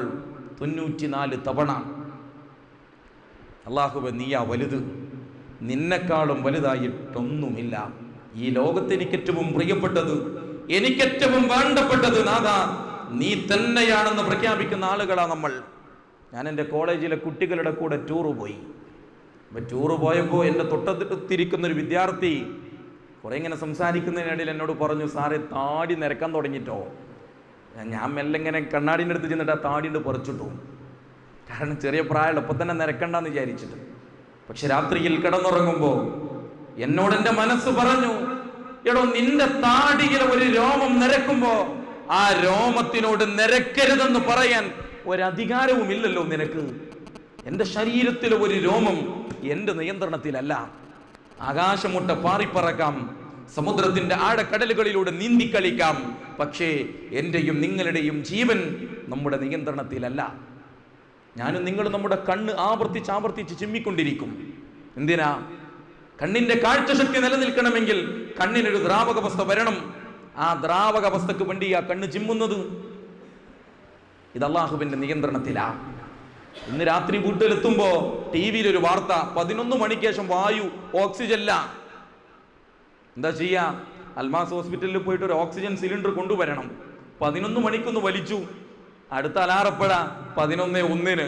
11:01 അലാറം കേട്ടിട്ടില്ലെങ്കിൽ 11:02 നീക്കേണ്ടി വരൂല. ജീവൻ എൻ്റെ നിയന്ത്രണത്തിലല്ല. എല്ലാം നമ്മൾ ആലോചിക്കുമ്പോൾ നമ്മളെ കേരളത്തിലെ വലിയ ചർച്ചയാണ് തെരുവുനായ്ക്കളെ കുറിച്ചുള്ള ചർച്ച. ഈ ക്ലാസ് കഴിഞ്ഞ് പുറത്തേക്ക് ഇറങ്ങി, പറകുന്നൊരു ശബ്ദം കേട്ട് ഒരു നായയാണ്, കല്ലെടുത്തെറിഞ്ഞു, നായ പോണില്ല. ഒച്ചപ്പാടുണ്ടാക്കി, നായ പോണില്ല. പിന്നെന്താ രക്ഷ? ഓടുക തന്നെ. ഒരു മിണ്ടാപ്രാണിയായ നായയുടെ മുന്നിൽ പിടിച്ചു നിൽക്കാൻ മനുഷ്യനെ കൊണ്ട് കഴിയില്ല. എത്ര വിലപിടിപ്പുള്ള കൊതുകുവലയാണെങ്കിലും ആ കൊതുകുവലയുടെ ഏതെങ്കിലും ഒരു ഗ്യാപ്പിലൂടെ കൊതുക് കയറിയ ഉറക്കം പോയില്ലേ? നിസ്സാരമായ ഒരു കൊതുകിന് മുന്നിൽ പിടിച്ചു നിൽക്കാൻ കഴിയാത്ത മനുഷ്യനാണ് ഈ ലോകത്ത് അഹങ്കാരം നടിക്കുന്നത്. അത് നമ്മൾ തിരിച്ചറിയേണ്ടത് നമ്മുടെ കൈകളിലല്ല. കോഴിക്കോട് നിങ്ങളിങ്ങനെ ഇടയ്ക്കിടയ്ക്ക് പോകുമ്പോൾ കോഴിക്കോട് കടപ്പുറത്ത് കാണാം, എന്താ സൗദി നിത്താക്കാത്ത് കുൽക്കി സർബത്ത് എന്ന് പറഞ്ഞൊരു ബോർഡ് കാണാം. 9 വർഷത്തോളം സാമാന്യം ഭേദപ്പെട്ട സാലറിയിൽ സൗദിയിൽ ജോലി ചെയ്തവനാണ് അദ്ദേഹം. ഒരു നിത്താക്കാത്ത് വന്നപ്പോൾ കുലുക്കി സർബത്ത് കുലുക്കി നടക്കേണ്ടി വന്നു. ആലോചിച്ച് നോക്കൂ. നമ്മൾ ആലോചിക്കേണ്ടത്, നമ്മൾ തിരിച്ചറിയേണ്ടത്, ഈ ജീവിതം അള്ളാഹുവിന്റെ കൈകളിലാണ്. അള്ളാഹ് നൽകിയതിനെ തടയാനോ റബ്ബ് തടഞ്ഞതിനെ നൽകാനോ മറ്റൊരാൾക്കും കഴിയില്ല. അപ്പോൾ ഒന്നാമത്തത് സദാചാര ബോധത്തിന്റെ അടിസ്ഥാനം എന്ന് പറയുന്നത് റബ്ബിലുള്ള വിശ്വാസം. ഞാൻ ആ ഭാഗം നീട്ടിക്കൊണ്ടുപോകുന്നില്ല. ഇവിടെ നമ്മൾ തിരിച്ചറിയേണ്ട മറ്റൊന്ന്, സദാചാര ഭ്രംശപരമായ പ്രവർത്തനങ്ങൾ നമ്മൾ എണ്ണി പിടിക്കേണ്ടതുണ്ട്. ഒന്ന്, ഞാൻ നേരത്തെ സൂചിപ്പിച്ചതുപോലെ ശിർക്ക് തന്നെയാണ്. മുള്ളുമുരട്, മൂർഖൻ പാമ്പ് മുതൽ കാഞ്ഞിര കുറ്റിയെ വരെ വിളിച്ചു പ്രാർത്ഥിക്കുന്നവർ മുസ്ലിം സമുദായത്തിലുണ്ട്. ആ രൂപത്തിലേക്ക് അന്ധവിശ്വാസം വ്യാപിച്ചുകൊണ്ടിരിക്കുന്നു. നമ്മൾ ആലോചിക്കുക, മണ്ണാർക്കാടിന്റെ സമീപത്ത് വലിയുള്ളാഹി വള്ളിയുണ്ട്. വള്ളിയെ വിളിച്ചുകൊണ്ട് പ്രാർത്ഥിക്കുന്നവർ ഏതോ അമേരിക്കയിൽ പോയി MBBS കഴിഞ്ഞവൻ വിളിച്ചു പറയുന്നത് പോലെ ഒരു കുഞ്ഞ് ജനിച്ചാൽ 5 ബാങ്ക് കൊടുക്കണം എന്ന് പറയുന്നിടത്തേക്ക് മുസ്ലിം പുരോഹിതന്മാർ വരെ വളർന്നുകൊണ്ടിരിക്കുന്ന ഒരു സാഹചര്യം, അന്ധവിശ്വാസങ്ങളുടെ വ്യാപനം നമ്മുടെ നാട്ടിൽ നടക്കുന്നു. വിശ്വാസത്തിന് അന്യം നിൽക്കുന്ന പ്രവർത്തനങ്ങൾ ഇവിടെയാണ്. ഒന്നാമത്തെ ദുരാചാരപരമായ പ്രവർത്തനം അത് ശിർക്ക് തന്നെയാണ്. എത്രയോ കേന്ദ്രങ്ങളിൽ നമ്മൾ കേട്ടുകൊണ്ടിരിക്കുന്നു ശിർക്കിന്റെയും വിദഗ്ധത്തിന്റെയും വ്യാപനങ്ങൾ, ഇസ്ലാമിന് അന്യം നിൽക്കുന്ന ആചാരങ്ങൾ. ആലോചിച്ചു നോക്കൂ നിങ്ങൾ. കോഴിക്കോട് കുറ്റിച്ചിറ പ്രദേശത്ത് അപ്പവാണിഭ നേർച്ച എന്ന് പറഞ്ഞ് ആയിരക്കണക്കിന് ആളുകൾ വരി നിൽക്കുകയാ. കണ്ണിന് രോഗം വരുമ്പോ കണ്ണിന്റെ ആകൃതിയിലുള്ള അപ്പമുണ്ടാക്കി ആ അപ്പം നേർച്ച ചെയ്യുന്ന സാഹചര്യത്തിലേക്ക് മുസ്ലിം സമുദായം മതപ്പതിച്ചു പോയത് എന്തുകൊണ്ടാ? ആലോചിക്കണം നമ്മൾ. ഈ രൂപത്തിലാണ് ലോകം മുന്നോട്ട് പോകുന്നത്. വഴിപാട് നേർന്ന് വലംപിരി ശങ്കിന്റെ സഹായത്തോടുകൂടി മുന്നോട്ട് പോകാൻ ശ്രമിക്കുന്നവർ സമുദായത്തിന്റെ പേരിൽ വരെ കടന്നു വന്നുകൊണ്ടിരിക്കുന്ന ഒരു സാഹചര്യം. ഓരോ അന്ധവിശ്വാസങ്ങളും വളർന്നു വരുന്നു. അതിനെതിരെ മുജാഹിദ് പ്രസ്ഥാനം ഒന്നിനെയും പേടിക്കാത്ത നിർഭയത്വമുള്ള വിശ്വാസമാണ് ലോകത്തിനു മുന്നിൽ കാഴ്ചവെച്ചത്. നമുക്ക് അങ്ങനെ ഒരു പേടില്ല. ഒരു വലംവരി ശങ്കിന്റെ സഹായം വേണ്ട, ഒരു തകിടിന്റെയും സഹായം വേണ്ട, ഒരു മാന്ത്രിക മോതിരത്തിന്റെയും സഹായം വേണ്ട. ഹസ്ബുനല്ലാഹ് വനിഅമൽ വക്കീൽ. അല്ലാഹ് മതി, അല്ലാഹു മതി. ആരെങ്കിലും എന്തെങ്കിലും ഒരു കോഴിമുട്ടയിൽ എഴുതി വെച്ച ഒരു ചുക്കും ഒരു മുജാഹിദിനും സംഭവിക്കില്ല എന്ന വിശ്വാസമുള്ളവരാ നമ്മൾ. അതാണ് വിശ്വാസികളുടെ കരുത്തുറ്റ ആദർശബോധം. ആ ആദർശബോധം ഉണ്ടാകണം. അവിടെ തെന്നിമാറുന്ന സാഹചര്യങ്ങൾ ഉണ്ടെങ്കിൽ മുജാഹിദ് പ്രസ്ഥാനം അതിനെതിരെ പ്രതികരിക്കുകയും ചെയ്യും. ആലോചിക്കുക. ഒന്നാമത്തത്. രണ്ട്, ഞാൻ പെട്ടെന്ന് പറഞ്ഞു പോവാ. രണ്ടാമത്തത് അന്യായമായ കയ്യേറ്റങ്ങൾ, കൊലപാതകങ്ങൾ, ആ രൂപത്തിലുള്ള തമ്മിലടികൾ. നോക്കൂ നിങ്ങൾ, കൊട്ടേഷൻ സംഘങ്ങൾ, നൂറുകണക്കിന് കൊട്ടേഷൻ സംഘങ്ങൾ കേരളക്കരയിൽ പ്രവർത്തിച്ചു കൊണ്ടിരിക്കുന്നു എന്ന് ആഭ്യന്തര വകുപ്പ് പുറത്തുവിടുന്ന സർവേയുടെ റിപ്പോർട്ടുകളിൽ കാണാം. എന്തിന്? ചെറിയ ഒരു നേരത്തെ മനസ്സിന്റെ പ്രയാസത്തിന്റെ പേരിൽ, കാരണം എന്താ അറിയില്ല, ബൈക്കിന് സൈഡ് തരാത്തതിന്റെ പേരിൽ, ഓവർടേക്ക് ചെയ്തു പോയതിന്റെ പേരിൽ, സ്വന്തം പറമ്പിലേക്ക് ഓല വീണതിന്റെ പേരിൽ, ഭക്ഷണത്തിന് വേവ് പോരാത്തതിന്റെ പേരിൽ ഉമ്മയെ കൊലപ്പെടുത്തുന്ന മക്കൾ. ആലോചിച്ച് നോക്കൂ നിങ്ങൾ, ഏത് അർത്ഥത്തിലേക്കാണ് നാട് പോകുന്നത്? റസൂൽ കരീം സല്ലല്ലാഹു അലൈഹി വസല്ലമ പറഞ്ഞു, ലോകത്ത് ഹറജ് വ്യാപിക്കും. വമൽ ഹറജു യാ റസൂലല്ലാഹ്, റസൂലേ എന്താ ഹറജ്? പ്രവാചകൻ സല്ലല്ലാഹു അലൈഹി വസല്ലമ തന്റെ വിരല് കഴുത്തിന്റെ നേരെ പിടിച്ചിട്ട് പറഞ്ഞു, യുരീദുൽ ഖത്ൽ, കൊലപ്പെടുത്തലാണ്, കഴുത്തറുക്കലാണത്. കൊന്നവൻ അറിയില്ല എന്തിനാ കൊന്നത്, കൊല്ലപ്പെട്ടവൻ അറിയില്ല എന്തിനാ ഞാൻ കൊല്ലപ്പെട്ടത്. ആരോ പറഞ്ഞു, സംതിങ് തന്നു, അതിനു വേണ്ടി കൊലപ്പെടുത്താൻ നിൽക്കുന്ന ലോകം. ആലോചിച്ചു, എത്രയെത്ര മരണങ്ങൾ രാഷ്ട്രീയത്തിന്റെ പേരിൽ നടന്നുകൊണ്ടിരിക്കുന്ന നമ്മുടെ ജില്ലയുടെ വ്യത്യസ്ത ഭാഗങ്ങളിൽ. ഞാനൊരു രാഷ്ട്രീയ പാർട്ടിയെയും പേരെടുത്തു പറയുന്നില്ല, അതെന്താവട്ടെ. പക്ഷേ രാഷ്ട്രീയത്തിന്റെ പേരിൽ വരെ, രാഷ്ട്രക്ഷേമ പ്രവർത്തനത്തിന്റെ പേരിൽ വരെ കൊലപാതകങ്ങൾ നടന്നുകൊണ്ടിരിക്കുന്നു. മതത്തിന്റെ പേരിൽ ഇവിടെ കടുത്തറക്കപ്പെടുന്നു, രക്തം ചിന്തപ്പെടുന്നു. ആലോചിക്കേണ്ടതില്ലേ നമ്മൾ? സമ്പത്ത് വീതം വെക്കുന്ന സമയത്ത് ഒരല്പം കുറഞ്ഞതിന്റെ പേരിൽ തമ്മിലടിക്കുകയാ. ലോകത്തിലെ ഒന്നാമത്തെ കൊലപാതകം വിശുദ്ധ ഖുർആൻ സൂചിപ്പിക്കുന്നത് കാണാം. ലോക ചരിത്രത്തിലെ ഒന്നാമത്തെ കൊലപാതകം ആദം നബി അലൈഹിസ്സലാമിന്റെ 2 മക്കൾ തമ്മിലുള്ള സംഘടനമാണ്. രണ്ടുപേരും ബലികർമ്മം നടത്തി. തഖ്വയുടെയും വിശ്വാസത്തിന്റെയും അടിസ്ഥാനത്തിൽ ഒരു മകന്റെ ഈ ബലികർമ്മം സ്വീകരിക്കപ്പെടാതെ പോയ തഖ്വ അല്പം കുറഞ്ഞു പോയ മകൻ തന്റെ സഹോദരനെ കൊലപ്പെടുത്താൻ തയ്യാറാവുന്നു. ലഅഖ്തുലന്നക, ഞാൻ നിന്നെ കൊല്ലുക തന്നെ ചെയ്യും എന്ന് ഈ മകൻ തന്റെ സഹോദരനോട് പറയുമ്പോ ഈ സഹോദരൻ തിരിച്ചു പറയുന്നുണ്ട്, നീ നിന്റെ കൈകൾ എന്റെ നേരെ നീട്ടിയാലും ശരി, വമാ അന ബിബാസിത്തിൻ, ഞാൻ എന്റെ കൈകൾ നിന്റെ നേരെ ഉയർത്തുകയില്ല. ഒരു മുഖത്തടി കിട്ടുമ്പോ മറുഭാഗം കാണിച്ചു കൊടുക്കുന്ന ഗാന്ധിജിയുടെ സത്യാഗ്രഹ സമരം പറഞ്ഞ് രോമാഞ്ചം കൊള്ളുന്നവരാ നമ്മൾ. നീ എന്നെ കൊല്ലാൻ നിന്റെ കൈകൾ ഉയർത്തിയാലും ഞാൻ നിനക്കെതിരെ പ്രതികരിക്കില്ല. കാരണം ഞാൻ ഇന്നി അഖാഫു റബ്ബൽ ആലമീൻ, ഞാൻ അല്ലാഹുവിനെ ഭയപ്പെടുന്നു, റബ്ബിനെ ഞാൻ പേടിക്കുന്നു, അതുകൊണ്ട് ഞാൻ നിനക്കെതിരെ പ്രതികരിക്കില്ല. ഇതാണ് ഇസ്ലാമിന്റെ ചരിത്രം. റസൂൽ കരീം സല്ലല്ലാഹു അലൈഹി വസല്ലമയുടെ അടുക്കൽ വന്നിട്ട് ഒരാൾ ചോദിച്ചു, റസൂലേ, എനിക്ക് സ്വർഗ്ഗത്ത് പോകണം, ഞാൻ എന്താ ചെയ്യേണ്ടത്? റസൂൽ കരീം സല്ലല്ലാഹു അലൈഹി വസല്ലമയുടെ മറുപടി, ലാ തഗ്ലബ്, നീ ദേഷ്യപ്പെടാൻ പാടില്ല. ശരി, ഇനി ഞാൻ എന്ത് ചെയ്യണം? റസൂലുള്ളാഹി സ്വല്ലല്ലാഹു അലൈഹി വസല്ലമ വീണ്ടും പറഞ്ഞു, ലാ തഗ്ലബ്, നീ ദേഷ്യപ്പെടാൻ പാടില്ല. മൂന്നാമതും പറഞ്ഞു, ലാ തഗ്ലബ്, നീ ദേഷ്യപ്പെടാൻ പാടില്ല. ദേഷ്യപ്പെടാതിരുന്ന സ്വർഗത്ത് പോവാം. ദേഷ്യം വന്നാൽ എന്ത് ചെയ്യണം? എഴുന്നേറ്റ് നിൽക്കുമ്പോൾ ദേഷ്യം വന്നാൽ ഇരിക്കണം, ഇരിക്കുമ്പോൾ ദേഷ്യം വന്ന ആ സ്ഥലത്തുനിന്ന് പോകണം. എന്നിട്ടും ദേഷ്യം മാറിയില്ലെങ്കിൽ ഉളു എടുക്കണം. നമ്മൾ നേരെ ഓപ്പോസിറ്റാ, ഇരിക്കുമ്പോൾ ദേഷ്യം വന്നാൽ ചാടി എഴുന്നേൽക്കും. ഇവിടെയാ തിരുത്തപ്പെടേണ്ടത്. ഒരു ദേഷ്യൻ്റെ സഹോദരനോട് ദേഷ്യം വരുമ്പോൾ എന്താ ചെയ്യേണ്ടത്? ഞാനൊന്ന് പോയി ഒതുവെടുത്ത് ഒക്കെ ദേഷ്യം പോയി, അള്ളാഹുവിനെ കുറിച്ചുള്ള ഓർമ്മ വന്നു. ഈ രൂപത്തിൽ പരിവർത്തനങ്ങൾ ഉണ്ടാകണം. മുജാഹിദുകളാണ് നമ്മൾ.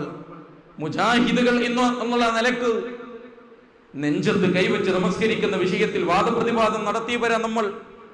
അതിനുവേണ്ടി ഖണ്ഡന പ്രഭാഷണം നടത്തിയവർ, അതിനുവേണ്ടി സംവാദങ്ങൾ സംഘടിപ്പിച്ചവർ. എന്തിനാ പ്രിയപ്പെട്ടവരെ ഞാനും നിങ്ങളും നെഞ്ചത്ത് കൈവച്ച് നമസ്കരിക്കുന്നത്? നമ്മുടെ മറുപടി അല്ലാഹുവിന്റെ റസൂൽ സല്ലല്ലാഹു അലൈഹി വസല്ലമ തങ്ങൾ നെഞ്ചത്ത് കൈവച്ച് നമസ്കരിച്ചു എന്നുള്ളതാ. ഞാൻ വിനയത്തോടു കൂടി നിങ്ങളോട് ചോദിക്കട്ടെ, അല്ലാഹുവിന്റെ റസൂൽ എവിടെ കൈവച്ചാ നമസ്കരിച്ചത്? തെറ്റു ചെയ്യാത്ത, പാപത്തിന്റെ പുഴുക്കുത്തുകളില്ലാത്ത, പകയും വൈരാഗ്യവുമില്ലാത്ത, ഒരാളോടും ദേഷ്യമില്ലാത്ത, പരിപക്വമായ, പരിഭാവനമായ, നിഷ്കളങ്കമായ, നിസ്വാർത്ഥമായ നെഞ്ചത്ത് കൈവച്ചുകൊണ്ടാണ് അല്ലാഹുവിന്റെ റസൂൽ നമസ്കരിച്ചത്.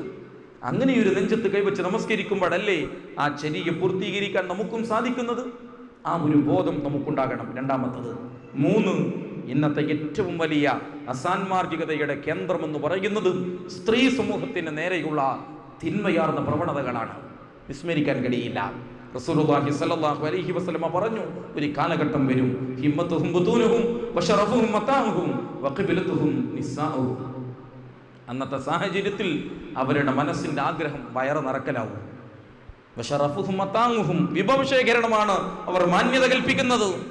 വഖിബലതുഹും നിസാഉഹും, അന്ന് ഖിബില സ്ത്രീകളായിട്ട് മാറുന്ന സ്ത്രീകൾ ഖിബിലയായി മാറും. റസൂലുള്ളാഹി സ്വല്ലല്ലാഹു അലൈഹി വസല്ലം മറ്റൊരിക്കൽ പറഞ്ഞു, വലാ തകൂനു ഇമ്മഖത്തുൻ, നിങ്ങൾ ഒപ്പം കുടികളാവരുത്. ആളുകൾ പോണ വഴിയിൽ ഇങ്ങനെ പോകുന്ന ആളുകളാവരുത്. വെറുതെ അങ്ങാടി വരാന്തകളിൽ, അങ്ങാടിയുടെ തെരുവീതികളിൽ ഏതെങ്കിലും ഇലക്ട്രിക് പോസ്റ്റുകൾ മറിച്ചിട്ട് അതിൽ ഇരിക്കുന്നവർ മാത്രമാവരുത് നമ്മൾ. അവിടെ വരുമ്പോൾ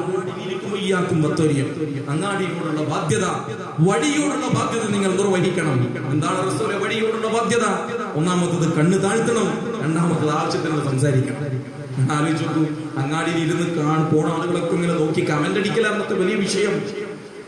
അതിന്റെ പേരിൽ നടന്നുകൊണ്ടിരിക്കുന്ന അനർത്ഥങ്ങൾ, ആ രൂപത്തിൽ ലോകം മുന്നോട്ട് പോവുകയാണ്.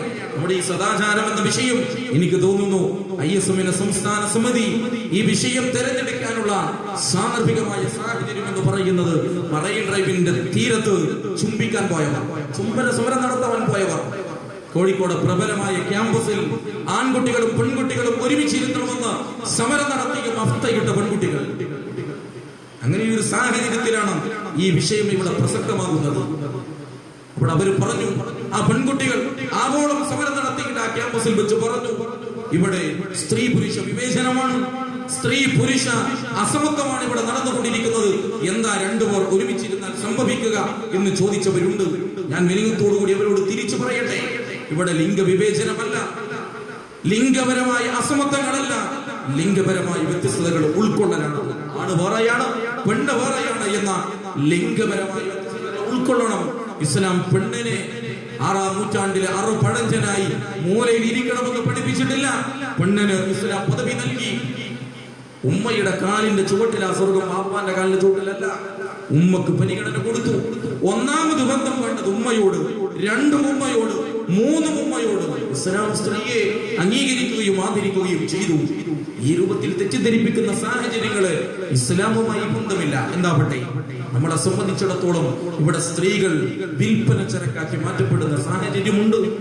1898 ലോകത്തിൽ ആദ്യമായി അർദ്ധനഗ്നയായ ഒരു പെൺകുട്ടിയുടെ ശരീരം ചാനലിലൂടെ കാലിഫോർണിയയിലെ ചിക്കാഗോ കമ്പനിയുടെ പരസ്യത്തിലൂടെ പുറത്തു വരുന്നത്.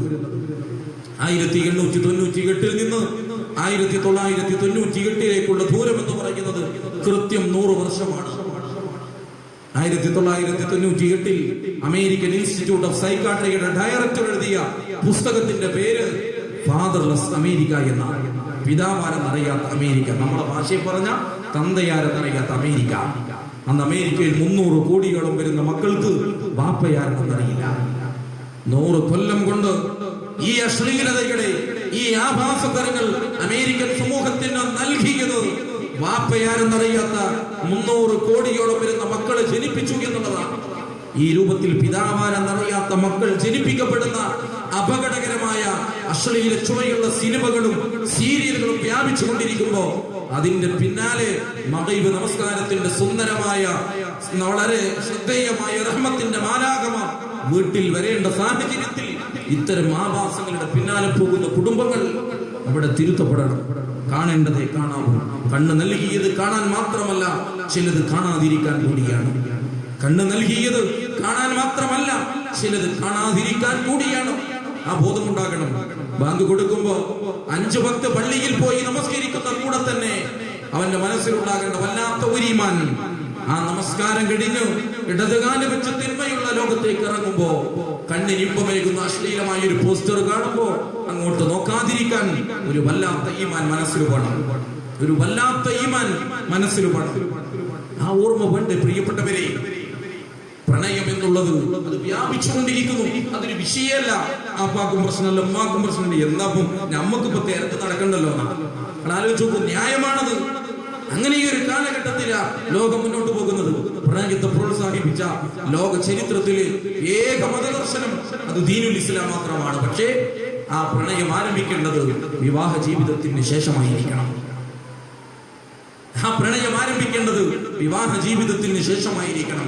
ക്ലാസ്സിലെ സീനിയർ വിദ്യാർത്ഥികളുടെ കൂടെ, ബസ്സിലെ കണ്ടക്ടറുടെ കൂടെ ഇറങ്ങി പുറപ്പെടുന്ന ഇസ്ലാമിന് അന്യം നിൽക്കുന്ന പ്രണയത്തോട് ഇസ്ലാം ഒരു നിലക്കും അംഗീകരിക്കുന്നില്ല. പക്ഷെ വിവാഹത്തിന് ശേഷമുള്ള പരിധികളില്ലാത്ത സ്നേഹം അത് ആ ബന്ധത്തിലേക്കുള്ളതാണ്. ആ ഒരു തിരിച്ചറിവ് പ്രിയപ്പെട്ടവരെ മനസ്സിലുണ്ടാവണ്ടേ. നമ്മൾ എല്ലായിടത്തും സൂക്ഷ്മതകൾ ഇല്ലാതെ പോകുന്നു, എല്ലാം നഷ്ടപ്പെട്ടു പോകുന്നു. ചിന്തിക്കുക, തിരിച്ചറിയുക.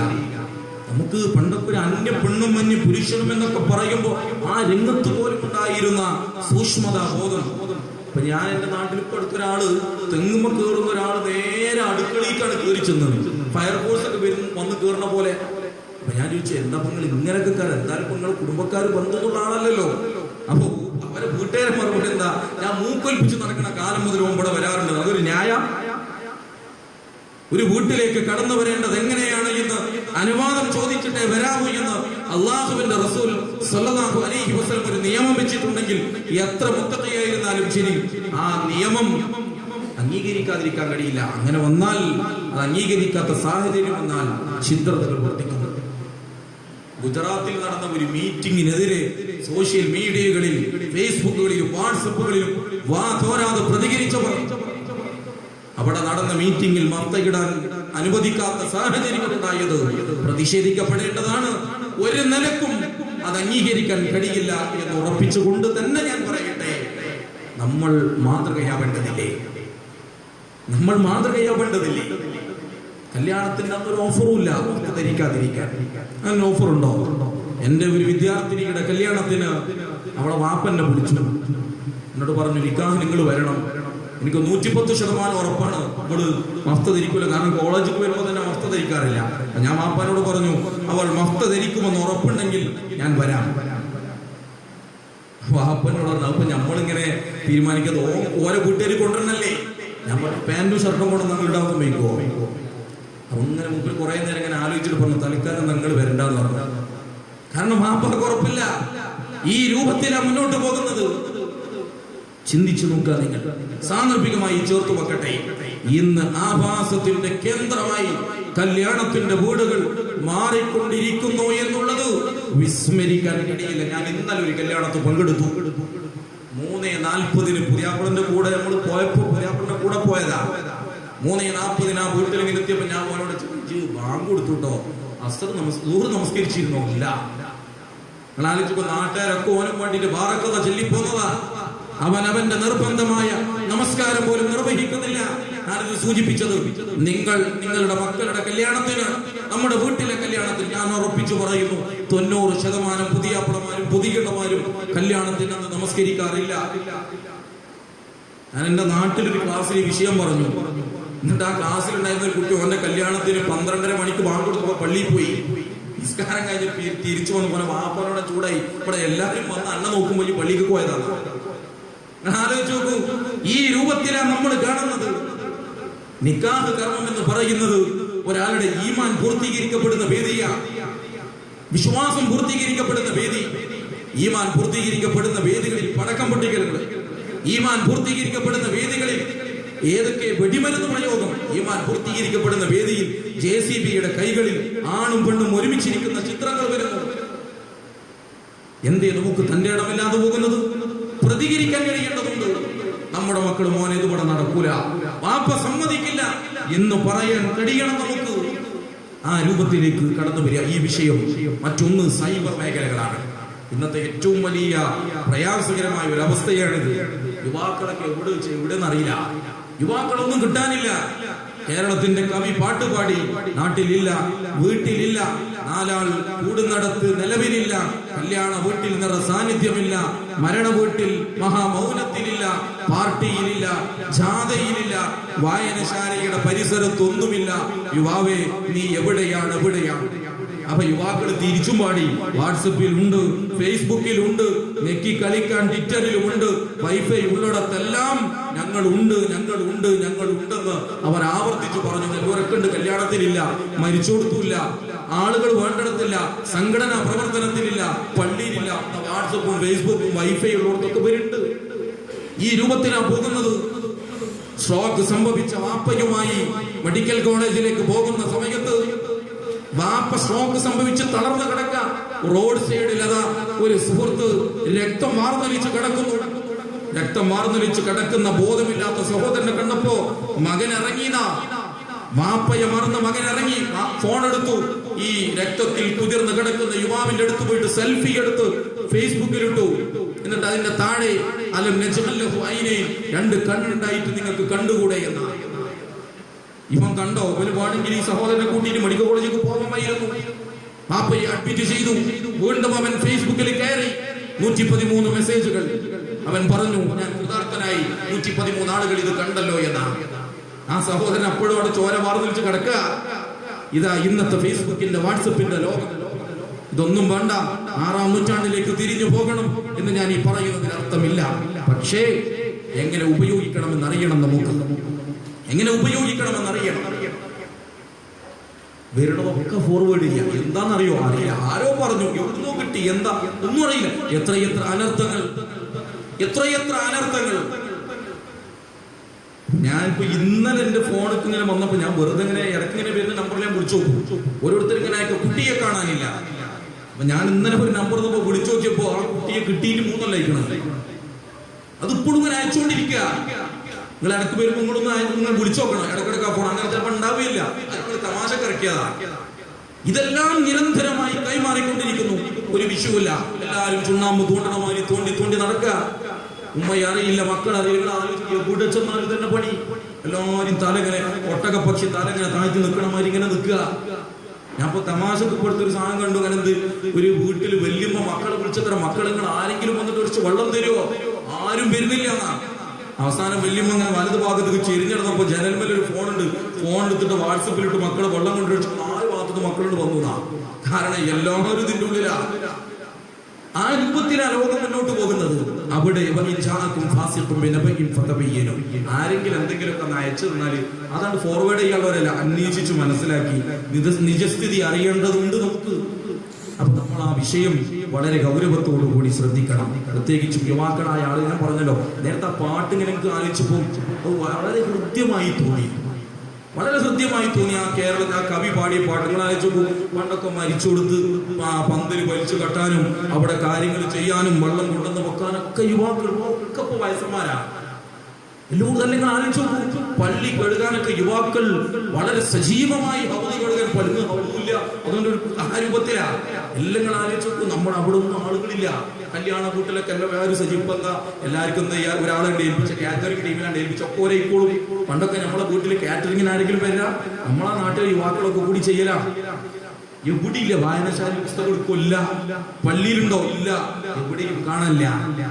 അവിടെയാണ് നമ്മൾ ആലോചിക്കേണ്ടത്. യുവാക്കൾ ഇത്തരം വിഷയങ്ങളിലേക്ക് തിരിച്ചു കൊണ്ടുവരാൻ നമുക്ക് സാധിക്കേണ്ടതുണ്ട്.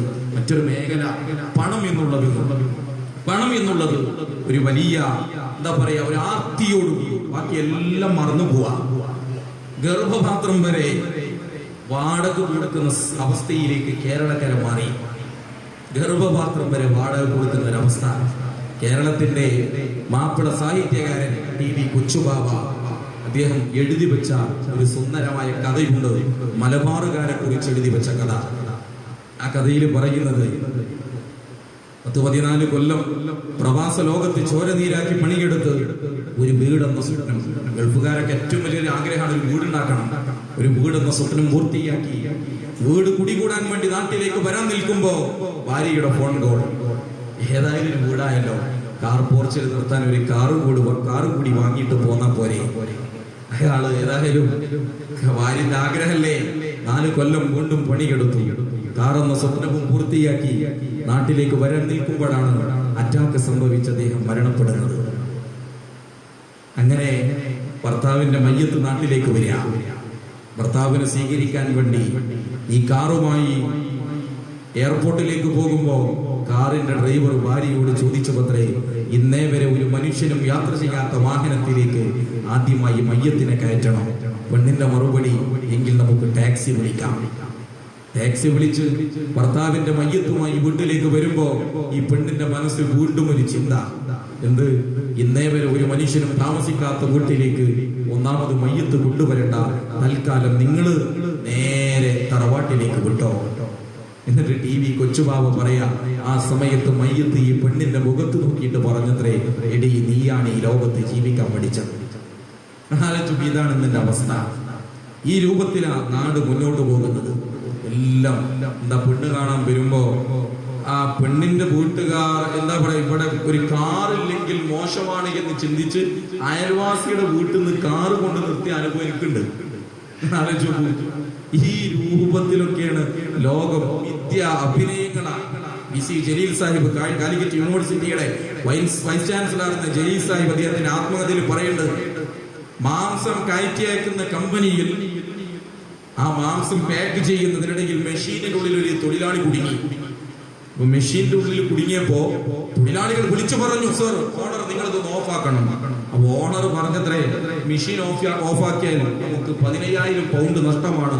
തൽക്കാലം അവൻ അവിടെ കടന്ന് മരിച്ചാലും 5,000 പൗണ്ട് നഷ്ടപരിഹാരം കൊടുത്താൽ നമ്മളെ പ്രശ്നം തീരുന്ന ഒരു മനുഷ്യന് പോലും വില നൽകാത്ത ലോകമായി മാറി. ഇവിടെ നമ്മൾ ആലോചിക്കുക, നമ്മൾ ചിന്തിക്കുക, നമ്മുടെ പണം അത് ഹലാലായ മാർഗത്തിലൂടെയുള്ളതാവണം. പലിശ ഒരു വിഷയമല്ല. ഒരു കാലഘട്ടം വരും പലിശന്റെ പൊടിയെങ്കിലും ഏൽക്കാത്ത ആരും ഉണ്ടാവില്ല. ഞങ്ങളുടെ നാട്ടിൽ ഒരാൾ വീട് അപ്സ്റ്റെയർ എടുക്കുക, ചെന്തപ്പോ അപ്സ്റ്റെയർ ഒക്കെ പെട്ടെന്ന് എടുക്കുക, അല്ല അതിപ്പോ ഹൗസിംഗ് ലോൺ കിട്ടും നടപ്പാണ്ട് എടുത്തതാണെന്നാണ്. നിങ്ങൾ ആലോചിച്ചു, ഇയാളെ വണ്ടി ലോണാണ്, മക്കളെ പഠന ലോണാണ്, വീട് ലോൺ ഒക്കെ ലോണാണ്. അപ്പൊ പലിശയുമായി ഇടപെടൽ പ്രശ്നമല്ല. ഞങ്ങളുടെ നാട്ടിൽ നിന്ന് ഒരു ആചാര്യ പിന്നെ ബാങ്ക് പോയപ്പോ അപ്പൊ ചോദിച്ചത്ര, അല്ല അപ്പൊ ഈ പലിശ ഇപ്പൊ എന്താ ചെയ്യുക ആചാര്യ ചോദിച്ചാലാ. അപ്പൊ ആചാര്യ പറഞ്ഞു, പലിശ അതേറ്റ ഒരു ഇടപാടില്ല. അങ്ങനെ കണക്കൂട്ടിട്ട് പറഞ്ഞാലാ ഒരു 48,000 റുപ്യ ഉണ്ടാവും കേട്ടോ. 48,000 റുപ്യ നിങ്ങൾ നീക്കനായിട്ട് വെച്ചാളി. ആചാര്യ വിചാരിച്ചത് 500 റുപ്യാണ്. 500 റുപ്യ എന്നൊക്കെ എഴുതി തള്ളാന്നാ. 45,000 റുപ്യ 48,000 റുപ്യൊക്കെ പലിശ ഉണ്ടെങ്കിൽ അത് വാങ്ങാണ്. ആ രൂപത്തിലേക്കാ പോകുന്നത്. ഞാനിതൊരു തമാശയായി നിങ്ങൾ തള്ളിക്കളയരുത്. ആ മേഖലകളിലൊക്കെ നമ്മുടെ ഇടയിൽ പോലും ഈ രൂപത്തിലുള്ള അപകടങ്ങൾ കടന്നു വരുന്നു. ഞാൻ അവസാനിപ്പിക്കട്ടെ. നമ്മളെ സംബന്ധിച്ചിടത്തോളം എല്ലാത്തിന്റെയും ആത്യന്തികമായി ഈ തിന്മയിൽ നിന്ന് മാറി നിൽക്കാനുള്ള വഴി, ഒന്ന് ആദർശ മേഖലകളിലേക്ക് കടന്നു വരിക, 2 ഇബാദത്തുകളിൽ സജീവമാവുക. എല്ലാ ഇബാദത്തിന്റെയും ലക്ഷ്യം സദാചാരപൂർണമായ ജീവിതം. നമസ്കാരം നിങ്ങളെ തിന്മകളിൽ നിന്ന് തടയും, ജീർണതകളിൽ നിന്ന് തടയും.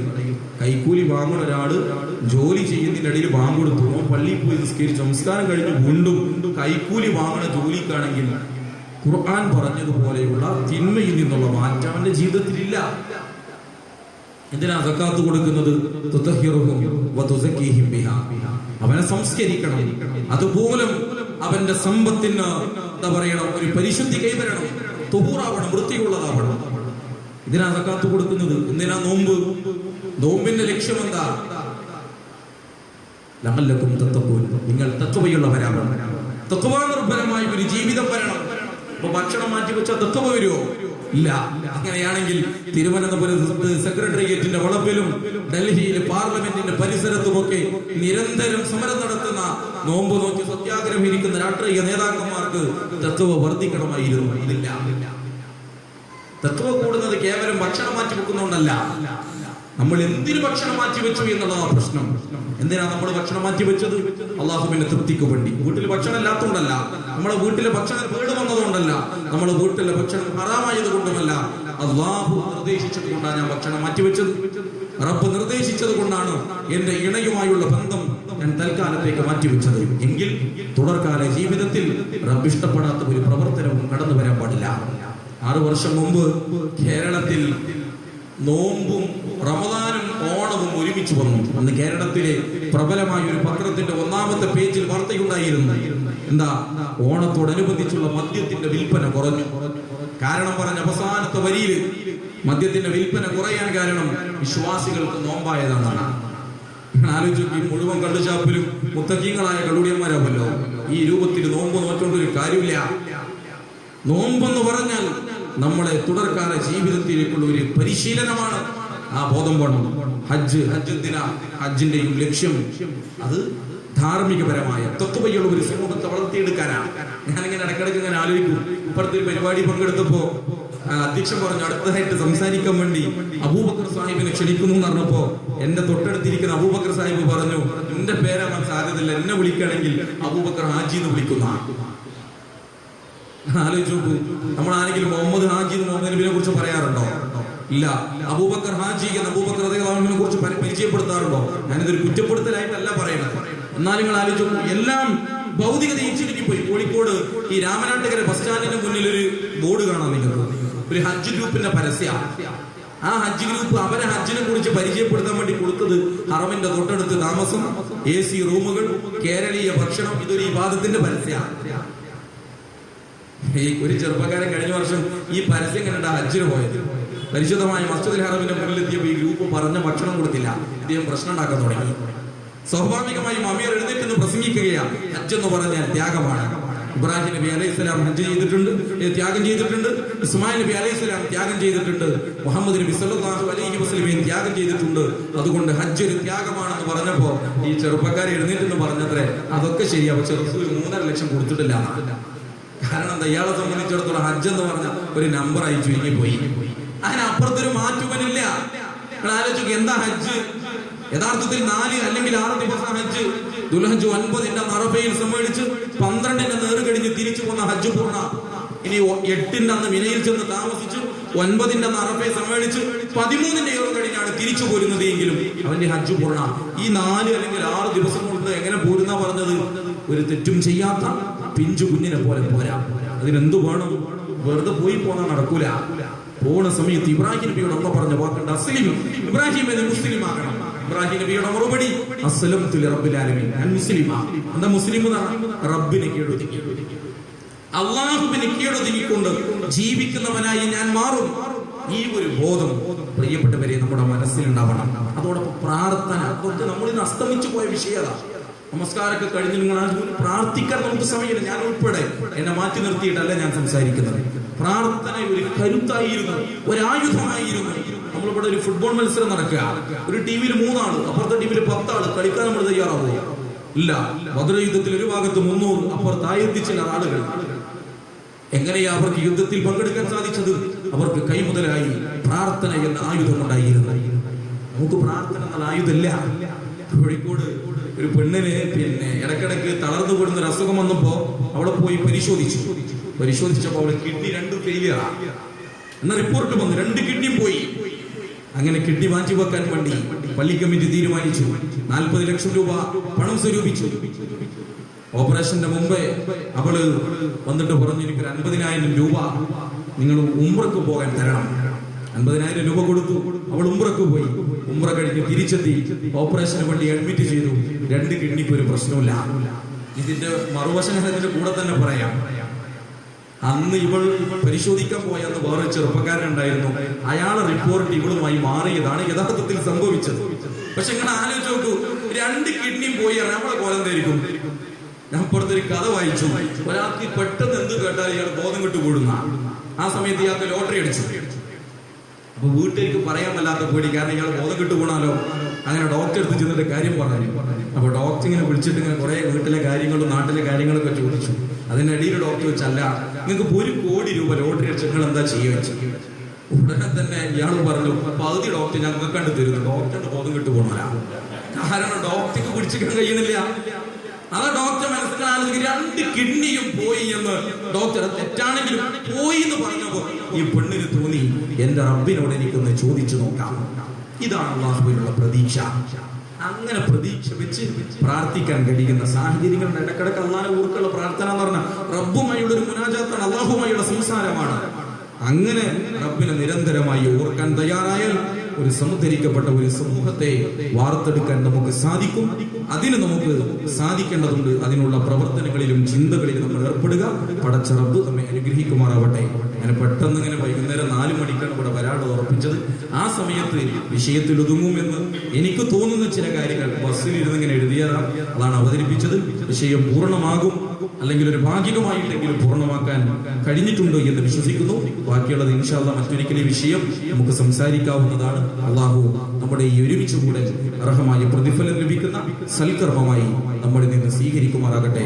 വന്നുപോയിട്ടുള്ള ചെറുതും വലുതുമായിട്ടുള്ള എല്ലാവിധ തെറ്റുകുറ്റങ്ങളും എന്റെ ഫളില് കൊണ്ട് ഞങ്ങൾക്ക് വിട്ടുപുറത്ത് മാപ്പാക്കി തരണം റഹ്മാനെ. ഈ സദസ്സിൽ ഒരുമിച്ച് കൂടിയതുപോലെ നാളെ സ്വർഗ്ഗപൂങ്കാവനത്തിൽ മുത്ത് മുഹമ്മദ് മുസ്തഫ സല്ലല്ലാഹു അലൈഹി വസല്ലമയുടെ കൂടെ ഒരുമിച്ചിരിക്കാനുള്ള തൗഫീഖ് നൽകി ഞങ്ങളെ അനുഗ്രഹിക്കണം റഹ്മാനെ. നരകത്തിലെ കത്തിയാളുന്ന നരകത്തിയിൽ അത് സഹിക്കാനുള്ള ശക്തിയും കൽപ്പും ഞങ്ങൾക്കില്ല നാഥ. അത്തരം സന്ദർഭങ്ങളിൽ ഞങ്ങളെ കാത്തു രക്ഷിക്കണം റഹ്മാനെ. ഞങ്ങൾക്ക് വേണ്ടി എല്ലാം സഹിച്ച് ഞങ്ങളെ വളർത്തിക്കൊണ്ടുവന്ന ഞങ്ങളുടെ മാതാപിതാക്കൾ രാവിലെ മുതൽ വൈകുന്നേരം വരെ ചോര നീരാക്കി പണിയെടുത്ത് രാത്രിയിൽ ഉയർത്തു കുളിച്ച് വീട്ടിലെത്തി ഊരയുടെ വേദന, കാൽമുട്ടിന്റെ വേദന അതൊന്നും പരിഗണിക്കാതെ ഞങ്ങളെ വാത്സല്യപൂർവ്വം വളർത്തിയ ഞങ്ങളുടെ പിതാവ് രാത്രിയിൽ ഞങ്ങൾ പനിച്ചപ്പോ ഞങ്ങൾക്ക് വേണ്ടി പനിച്ച ഞങ്ങളുടെ മാതാവ് ആ ഉമ്മയുടെ മടിത്തട്ടിൽ വെച്ച് ഞങ്ങൾ വിസർജനം നടത്തിയിട്ടുണ്ട്. ആ ഉമ്മ ഞങ്ങൾക്ക് വേണ്ടി ഉറക്കം മാറ്റി വെച്ചിട്ടുണ്ട്. ആ ഉമ്മയുടെ മുഖം ചുളിഞ്ഞത് നാഥ ഞങ്ങൾക്ക് വേണ്ടി പണിപ്പെട്ടതിന്റെ പേരിലാ. അർഹമായ പ്രതിഫലം നൽകി സ്വർഗ്ഗം ലോകം നൽകി അവരെ അനുഗ്രഹിക്കണം റഹ്മാനെ. ഞങ്ങളുടെ മക്കളിലൂടെ ഇണകളിലൂടെ കണ്ണിന് കുളിർമ പ്രദാനം ചെയ്ത് മുത്തഖീങ്ങളുടെ മുന്നിൽ നടക്കാൻ പര്യാപ്തമായ വിധാനത്തിൽ ഞങ്ങളുടെ ജീവിതത്തെ ക്രമീകരിക്കണം റഹ്മാനെ. ഞങ്ങളോട് വിട പറഞ്ഞു പോയ മാതാപിതാക്കൾ, കുടുംബങ്ങൾ, ഞങ്ങളുമായി ബന്ധപ്പെടുന്നവർ, പ്രസ്ഥാനത്തിന്റെ പണ്ഡിതന്മാർ മുഴുവൻ ആളുകൾക്ക് മഗ്ഫിറത്തും റഹ്മത്തും നൽകി അവരുടെ ഖബറിടത്തിന് വിശാലത പ്രദാനം ചെയ്യണം റഹ്മാനെ. മാറാ രോഗങ്ങൾ, അപകട മരണങ്ങൾ, തീർത്താൽ തീരാത്ത ദുരിതങ്ങൾ, അത്തരം പരീക്ഷണങ്ങളിൽ നിന്ന് ഞങ്ങളെ കാത്തു രക്ഷിക്കണം റഹ്മാനെ. വല്ലാത്ത ചൂട് സഹിക്കാൻ വയ്യ നാഥ. പലരും പറയുന്നു ഉത്തരവാദപ്പെട്ട മേഖലകളിൽ നിന്ന് സർക്കാരുകൾ പ്രഖ്യാപിക്കുന്നു ഈ വർഷം വരൾച്ചയുടേതാണ് എന്ന്. ഒന്നുകൊണ്ടും ഞങ്ങൾക്കത് പരിഹരിക്കാൻ കഴിയില്ല നാഥ. നിന്നെ കൊണ്ട് മാത്രമേ അതിനുള്ള പരിഹാരം നൽകാൻ കഴിയൂ. നിന്റെ അനുഗ്രഹത്തിന്റെ ഭാഗമായി സമൃദ്ധമായ മഴ നൽകി ഞങ്ങളെ അനുഗ്രഹിക്കണം റഹ്മാനെ. സമൃദ്ധമായ മഴ നൽകി ഞങ്ങളെ അനുഗ്രഹിക്കണം റഹ്മാനെ. നാളെ സ്വർഗ്ഗപൂങ്കാവനത്തിൽ ഒരുമിച്ച് കൂടാനുള്ള, കുടുംബസമേതം ഒരുമിച്ചിരിക്കാനുള്ള തൗഫീഖ് നൽകി അനുഗ്രഹിക്കണം റഹ്മാനെ. പല മക്കളും പരീക്ഷകൾ എഴുതി ഉന്നതമായ വിജയം പ്രതീക്ഷിച്ചിരിക്കുകയാണ്. ഈ ലോകത്തും നാളെ പരലോകത്തും നല്ല വിജയം നൽകി അവരെ അനുഗ്രഹിക്കണം റഹ്മാനെ. ഒരുപാട് കുടുംബങ്ങളിൽ കല്യാണപ്രായമായിട്ടും കല്യാണം എന്നുള്ളത് ഒരു സ്വപ്നമായി കണ്ട് പുറനിറഞ്ഞു നിൽക്കുന്ന ഒരുപാട് പെൺകുട്ടികളുണ്ട് നാഥ. അവരുടെ മനസ്സിന്റെ ആഗ്രഹങ്ങൾ പൂർത്തീകരിച്ചു കൊടുക്കണം റഹ്മാനെ. കല്യാണം കഴിഞ്ഞിട്ടും ഒരു കുഞ്ഞിക്കാലിന് വേണ്ടി, സന്താനത്തിന് വേണ്ടി സദാസമയവും പ്രാർത്ഥിച്ചുകൊണ്ടിരിക്കുന്നവർ അവരുടെ പ്രാർത്ഥനയും സ്വീകരിക്കണം റഹ്മാനെ. ഒരിക്കലെങ്കിലും നിന്റെ പരിശുദ്ധമായ മസ്ജിദുൽ ഹറമിൽ വന്ന് ഹജ്ജ് നിർവഹിക്കുക എന്നുള്ളത് ഞങ്ങളുടെയൊക്കെ ഏറ്റവും വലിയ ആഗ്രഹമാണ്. അത്തരത്തിലുള്ള നല്ല നല്ല ആഗ്രഹങ്ങൾ ഞങ്ങൾക്ക് പൂർത്തീകരിച്ചു തരണം റഹ്മാനെ. അല്ലാഹുമ്മ ഗ്ഫിർ ലിൽ മുഅ്മിനീന വൽ മുഅ്മിനാത്ത് വൽ മുസ്ലിമീന വൽ മുസ്ലിമാത്ത് അൽ അഹ്യാഇ മിൻഹും വൽ അംവാത്ത് ഇന്നക മുജീബു ദഅവാതി യാ ഖാദിൽ ഹജാത്ത്. അല്ലാഹുമ്മ അജ്ർനാ മിനൻ നാർ. റബ്ബനാ ഹബ് ലനാ മിൻ അസ്വാജിനാ വദുരിയതിനാ ഖുറത അയ്യുൻ വജഅൽനാ ലിൽ മുത്തഖീന ഇമാമാ. റബ്ബനാ സ്രിഫ് അന്നാ അദാബ ജഹന്നം ഇന്ന അദാബഹാ കാന ഗറാമാ ഇന്നഹാ സാഅത്ത് മുസ്തഖറ വ മുഖാമാ. അല്ലാഹുമ്മ യാ മുഖല്ലിബൽ ഖുലൂബ് ثبت قلوبنا على دينك. اللهم إنك عفو تحب العفو فاعف عنا. اللهم ألف بين قلوبنا وأصلح ذات بيننا. اللهم ألف بين قلوبنا وأصلح ذات بيننا. اللهم ألف بين قلوبنا وأصلح ذات بيننا. ربنا تقبل منا دعاءنا إنك أنت السميع العليم وتب علينا إنك